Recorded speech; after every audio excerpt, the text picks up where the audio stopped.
ಚಂದ್ರಶೇಖರ್ ಉಪಾಧ್ಯ ಅಧ್ಯಕ್ಷರು ಶ್ರೀ ಮಾರಿಯಮ್ಮ ದೇವಸ್ಥಾನ ಚಿತ್ರಪಾಡಿ. ಧಾರ್ಮಿಕ ಪ್ರವಚನವನ್ನ ಗೈಯಲಿರುವವರು ಶ್ರೀ ಎನ್ ರಘುರಾಮ್ ಮಧ್ಯಸ್ಥ, ಜ್ಯೋತಿಷಿ ಮತ್ತು ಅರ್ಚಕರು ಶ್ರೀ ಗಂಗಾ ವಿಶ್ವೇಶ್ವರ ದೇವಸ್ಥಾನ ನೀಲ. ಇಂದು ನಮ್ಮ ಈ ಸಭಾ ಕಾರ್ಯಕ್ರಮದಲ್ಲಿ ಮುಖ್ಯ ಅತಿಥಿಗಳಾಗಿ ನಮ್ಮ ಜೊತೆಗೆ ಇರುವವರು ಶ್ರೀಮತಿ ಸುಲತಾ ಹೆಗ್ಡೆ, ಅಧ್ಯಕ್ಷರು ಸಾಲಿಗ್ರಾಮ ಪಟ್ಟಣ ಪಂಚಾಯತ್ ಸಾಲಿಗ್ರಾಮ.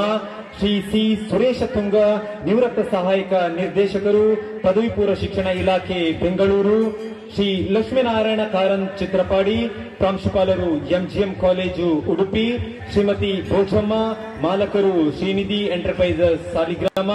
ಶ್ರೀ ಕೆಜಿ ಸೂರ್ಯನಾರಾಯಣ ಮಯ್ಯ ಚಿತ್ರಪಾಡಿ, ನಿವೃತ್ತ ಡಿಇ ಬಿಎಸ್ಎನ್ಎಲ್ ಮಂಗಳೂರು. ಶ್ರೀ ವಿಜೇಂದ್ರ ಕಾಮತ್, ಉದ್ಯಮಿ ಚಿತ್ರಪಾಡಿ. ಶ್ರೀ ಜಯರಾಮ ಶೆಟ್ಟಿ, ಉಡುಪಿ ಗೋಕುಲ್ ಹೋಟೆಲ್ ಬೆಳಗಾವಿ.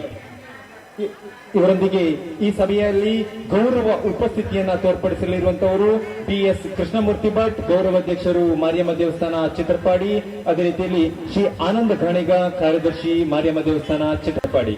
ಇವರನ್ನೆಲ್ಲರನ್ನು ಕೂಡ ಪ್ರೀತಿಯಿಂದ ವೇದಿಕೆಗೆ ಕರೆತರಬೇಕಾಗಿ ದೇವಾಲಯದ ಕಾರ್ಯದರ್ಶಿಯಾಗಿರುವಂತಹ ಆನಂದ ಗಾಣಿಗರವರಲ್ಲಿ ನಾವು ಕೇಳಿಕೊಂಡವರಿದ್ದೇವೆ.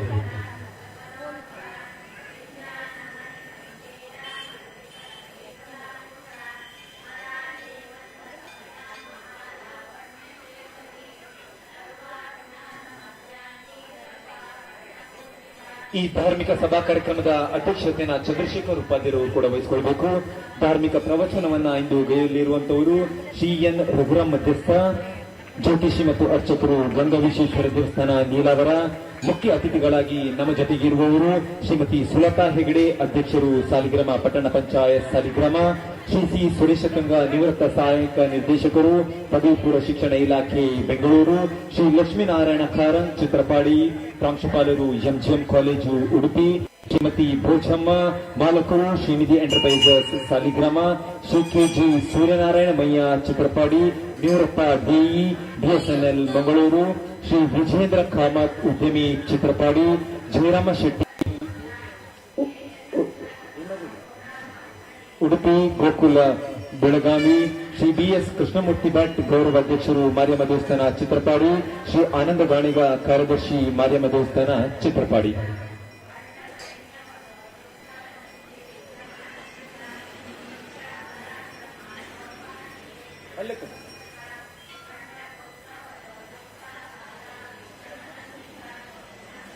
ವೇದಿಕೆಯನ್ನ ಅಲಂಕೃತಗೊಳಿಸಿಕೊಂಡಿರುವಂತಹ ಎಲ್ಲ ಗಣ್ಯಾತಿ ಗಣ್ಯರಿಗೆ ವಂದಿಸಿಕೊಂಡು ಈ ಸಭಾ ಕಾರ್ಯಕ್ರಮಕ್ಕೆ ದೇವರ ಅನುಗ್ರಹ ಪಡೆಯಲು ಪ್ರಾರ್ಥನೆಯನ್ನ ಸಲ್ಲಿಸಬೇಕಾಗಿ ಪ್ರತೀಕ್ಷಾ ಮತ್ತು ತಂಡದವರಲ್ಲಿ ನಾವು ಕೇಳಿಕೊಂಡು ಹೋಗಿದ್ದೇವೆ.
आदिबुद्धिधनी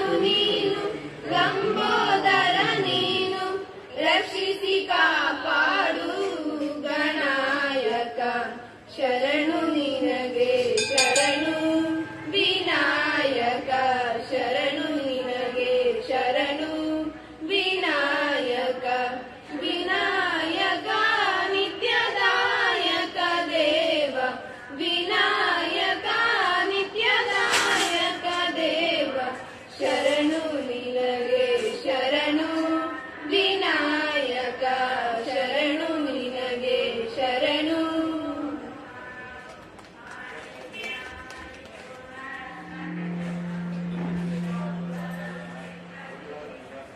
ಧನ್ಯವಾದವನ್ನ ಸಲ್ಲಿಸಿಕೊಂಡು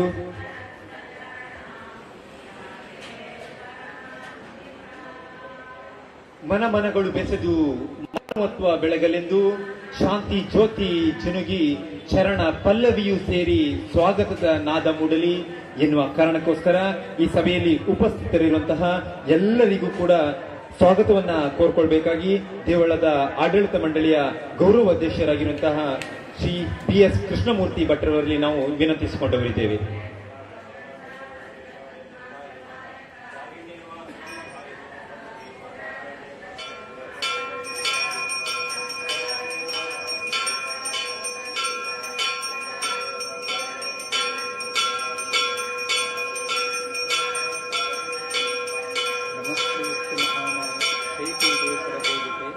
ಶಂಖಚಕ್ರ ಗದಾಹಸ್ತೆ ಮಹಾಲಕ್ಷ್ಮೀ ನಮೋಸ್ತುತೆ. ನಮ್ಮ ಮಾರಿಕಾಂಬಾ ದೇವಸ್ಥಾನದ ವರ್ಧಂತ್ಯೋತ್ಸವದ ಈ ದಿನದ ಕಾರ್ಯಕ್ರಮದ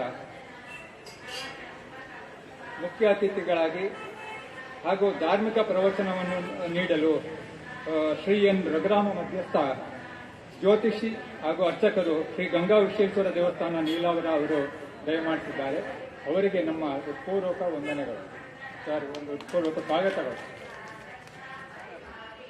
ಹಾಗೆ ಇಂದಿನ ನಮ್ಮ ಕಾರ್ಯಕ್ರಮಕ್ಕೆ ನಮ್ಮ ಸಾಲಿಗ್ರಾಮ ಪಟ್ಟಣ ಪಂಚಾಯಿತಿಯ ಪ್ರಥಮ ಪ್ರಜೆ ಶ್ರೀಮತಿ ಸುಲತಾ ಹೆಗ್ಡೆ ಅವರು ಆಗಮಿಸಿದ್ದಾರೆ. ಅವರಿಗೆ ನಮ್ಮ ದೇವಸ್ಥಾನದ ಕಮಿಟಿಯ ಪರವಾಗಿ ಎಲ್ಲರ ಪರವಾಗಿ ಹೃತ್ಪೂರ್ವಕ ಸ್ವಾಗತವನ್ನು ಕೋರುತ್ತೇನೆ. ಹಾಗೆ ಈ ದಿನ ನಮ್ಮೊಂದಿಗಿದ್ದಾರೆ ನಮ್ಮ ವಿದ್ಯಾ ಕ್ಷೇತ್ರದ ಒಬ್ಬ ಅತಿರಥ ಮಹಾರಥಿ ಹೇಳುವುದು ನಾವು ಶ್ರೀ ಸಿ ಸುರೇಶ್ ತುಂಗ ಅವರು, ನಿವೃತ್ತ ಸಹಾಯಕ ನಿರ್ದೇಶಕರು, ಪದವಿ ಪೂರ್ವ ಶಿಕ್ಷಣ ಇಲಾಖೆ. ಅವರಿಗೆ ನಮ್ಮ ಕಮಿಟಿಯ ಪರವಾಗಿ ಹೃತ್ಪೂರ್ವಕ ಸ್ವಾಗತವನ್ನು ಕೋರ್ತೇನೆ. ಇನ್ನೊಬ್ಬ ಮತ್ತೆ ನಮ್ಮ ಎಜುಕೇಶನ್ ಒಂದು ಫೀಲ್ಡ್ ಅಲ್ಲಿ ಇರುವಂತವರು ನಮ್ಮ ಇಲ್ಲಿಯ ನಮ್ಮ ಚಿತ್ರಪಾಡಿ ಗ್ರಾಮದವರೇ, ಹಾಗೆ ಕೂಡ ನಮ್ಮ ನೈಬರ್ ಕೂಡ ಶ್ರೀ ಲಕ್ಷ್ಮೀನಾರಾಯಣ ಕಾರಂತರು, ಅವರು ಪ್ರಾಂಶುಪಾಲರು MGM ಕಾಲೇಜ್ ಉಡುಪಿ. ಅವರಿಗೆ ನಮ್ಮ ಕಮಿಟಿಯ ಪರವಾಗಿ ಹೃತ್ಪೂರ್ವಕವಾಗಿ ಸ್ವಾಗತವನ್ನು ಕೋರ್ತೇನೆ. ಈ ದಿನದ ಕಾರ್ಯಕ್ರಮಕ್ಕೆ ನಮ್ಮೊಂದಿಗೆ ಇದ್ದಾರೆ ನಮ್ಮ ಹತ್ತಿರದಲ್ಲಿ ಇರುವ HP ಗ್ಯಾಸ್ ಅದರ ಮಾಲೀಕರು ಶ್ರೀಮತಿ ಭೋಜಮ್ಮ. ಅವರಿಗೂ ನಮ್ಮ ಕಮಿಟಿಯ ಪರವಾಗಿ ಹೃತ್ಪೂರ್ವಕ ಸ್ವಾಗತ. ನಮ್ಮೊಂದಿಗಿದ್ದಾರೆ ಇನ್ನೊಬ್ಬ ಮುಖ್ಯ ಅತಿಥಿ ಶ್ರೀ KG ಸೂರ್ಯನಾರಾಯಣಮಯ್ಯ. ಅವರು ಕೂಡ ನಮ್ಮ ಚಿತ್ರಪಾಡಿ ಗ್ರಾಮದವರೇ, ಇಲ್ಲೇ ನಮ್ಮ ನೈಬರ್ ಕೂಡ. ಅವರು ನಿವೃತ್ತ AGM BSNL ಮಂಗಳೂರು. ಅವರಿಗೆ ನಮ್ಮೆಲ್ಲರ ಪರವಾಗಿ ಹೃತ್ಪೂರ್ವಕ ಸ್ವಾಗತಗಳು. ನಮ್ಮೊಂದಿಗಿದ್ದಾರೆ ಇನ್ನೊಬ್ರು ನಮ್ಮ ಉದ್ಯಮಿ ಶ್ರೀ ವಿಜೇಂದ್ರ ಕಾಮತ್ರು. ಅವರು ಇಲ್ಲಿ ಎಲ್ಲರಿಗೂ ಚಿರಪರಿಚಿತರು. ಅವರಿಗೂ ನಮ್ಮ ಕಮಿಟಿಯ ಪರವಾಗಿ ಹೃತ್ಪೂರ್ವಕ ಸ್ವಾಗತಗಳು. ನಮ್ಮೊಂದಿಗಿದ್ದಾರೆ ಶ್ರೀ ಜಯರಾಮ್ ಶೆಟ್ರು, ಉದ್ಯಮಿ, ಬೆಳಗಾವಿ. ಅವರಿಗೂ ನಮ್ಮ ಕಮಿಟಿಯ ಪರವಾಗಿ ಹೃತ್ಪೂರ್ವಕ ಸ್ವಾಗತಗಳು. ಮತ್ತೆ ನಮ್ಮ ಈ ಕಮಿಟಿಯ ಮುಖ್ಯ ಕಾರ್ಯದರ್ಶಿಯಾಗಿರುವ ಆನಂದ ಗಾಣಿಗರು ನಮ್ಮೊಂದಿಗಿದ್ದಾರೆ. ಅವರಿಗೂ ಸ್ವಾಗತಗಳು.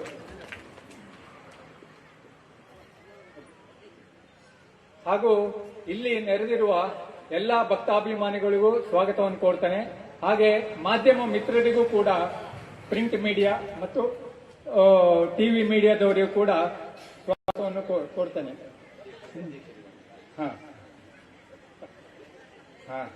ಇಂದಿನ ಕಾರ್ಯಕ್ರಮದ ಮುಖ್ಯ ನಮ್ಮ ನಡೆಸಿಕೊಳ್ಳಲಿಕ್ಕೆ ಇರುವಂತವರು ನಮ್ಮ ಕಮಿಟಿ ಅಧ್ಯಕ್ಷರು ಹಾಗೂ ನಮ್ಮವರೇ ಆದ ಶ್ರೀ ಚಂದ್ರಶೇಖರ ಉಪಾಧ್ಯರು. ಅವರಿಗೆ ಸ್ವಾಗತವನ್ನು ಕೋರ್ತೇನೆ. ಈ ಎರಡು ಮಾತುಗಳು ನನ್ನ ಸ್ವಾಗತ ಕಾರ್ಯಕ್ರಮವನ್ನು ಪೂರ್ಣಗೊಳಿಸುತ್ತಿದ್ದೇನೆ. ಎಲ್ಲರಿಗೂ ಧನ್ಯವಾದಗಳು. ಗೌರವಾಧ್ಯಕ್ಷರಿಗೆ ಧನ್ಯವಾದವನ್ನ ಸಲ್ಲಿಸಿಕೊಂಡು, ಸ್ವಾಗತ ಎಂದರೆ ಕೇವಲ ಬಾಯಿ ಮಾತಿನಿಂದಲ್ಲ, ಅದು ಹೃದಯದ ನಿವೇದನೆ. ಈ ಧಾರ್ಮಿಕ ಸಭಾ ಕಾರ್ಯಕ್ರಮದಲ್ಲಿ ಉಪಸ್ಥಿತರಿರುವಂತಹ ಎಲ್ಲ ಗಣ್ಯಾತಿ ಗಣ್ಯರಿಗೆ ಶಾಲನ್ನ ನೀಡಿ ಸ್ವಾಗತಿಸಿಕೊಳ್ಬೇಕಾಗಿ ದೇವಳದ ಆಡಳಿತ ಮಂಡಳಿಯ ಅಧ್ಯಕ್ಷರಾಗಿರುವಂತಹ ಶ್ರೀ ಚಂದ್ರಶೇಖರ್ ಉಪಾಧ್ಯಾಯರಲ್ಲಿ ನಾವು ವಿನಂತಿಸಿಕೊಂಡವರಿದ್ದೇವೆ.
ಸ್ವಾಗತಿಸಿರುವಂತಹ ನಮ್ಮ ಗೌರವ ಅಧ್ಯಕ್ಷರಿಗೂ ಕೂಡ ಈ ಸಭೆಗೆ ಹೃತ್ಪೂರ್ವಕವಾಗಿ ಇರುವಂತಹ ಸ್ವಾಗತವನ್ನ ಕೂಡ ಕೋರ್ಕೊಂಡವರಿದ್ದೇವೆ. ಅವರಿಗೂ ಕೂಡ ಶಾಲನ್ನ ನಮ್ಮ ಗೌರವ ಅಧ್ಯಕ್ಷರು ಕೂಡ ಹಾಕಬೇಕಾಗಿ ಅವರಲ್ಲಿ ಕೇಳಿಕೊಂಡವರಿದ್ದೇವೆ. ಅಧ್ಯಕ್ಷರು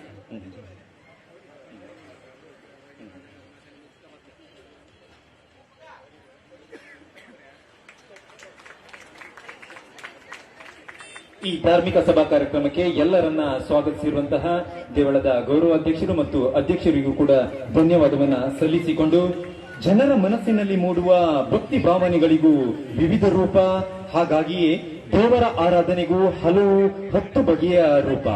ಅಂತ ಆರಾಧನೆ ಮನಸ್ಸಿಗೆ ಕೊಡುವ ನೆಮ್ಮದಿ ಕಲ್ಪನೆಗೂ ನಿಲುಕದ್ದು. ಇಂತಹ ಹಲವು ಧಾರ್ಮಿಕ ವಿಷಯದ ಬಗ್ಗೆ ಧಾರ್ಮಿಕ ಪ್ರವಚನ ಮಾಡಲು ಶ್ರದ್ಧಾ ಭಕ್ತಿಯಿಂದ ಧಾರ್ಮಿಕ ಪ್ರವಚನ ಮಂಟಪಕ್ಕೆ ಶ್ರೀ ಎನ್ ರಘುರಾಮ್ ಮಧ್ಯಸ್ಥ, ಜ್ಯೋತಿಷಿ, ಅರ್ಚಕರು, ಶ್ರೀ ಗಂಗಾ ವಿಶ್ವೇಶ್ವರ ದೇವಸ್ಥಾನ ನೀಲವರ ಇವರನ್ನ ನಾವು ಪ್ರೀತಿಯಿಂದ ಬರಮಾಡ್ಕೊಳ್ತಾ ಇದ್ದೇವೆ.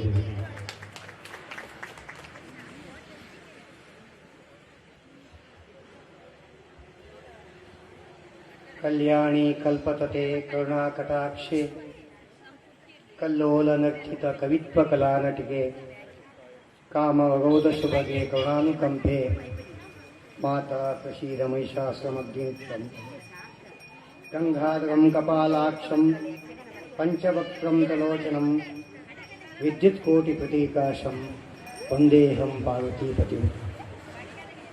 ಗುರುಭ್ಯೋ ನಮಃ.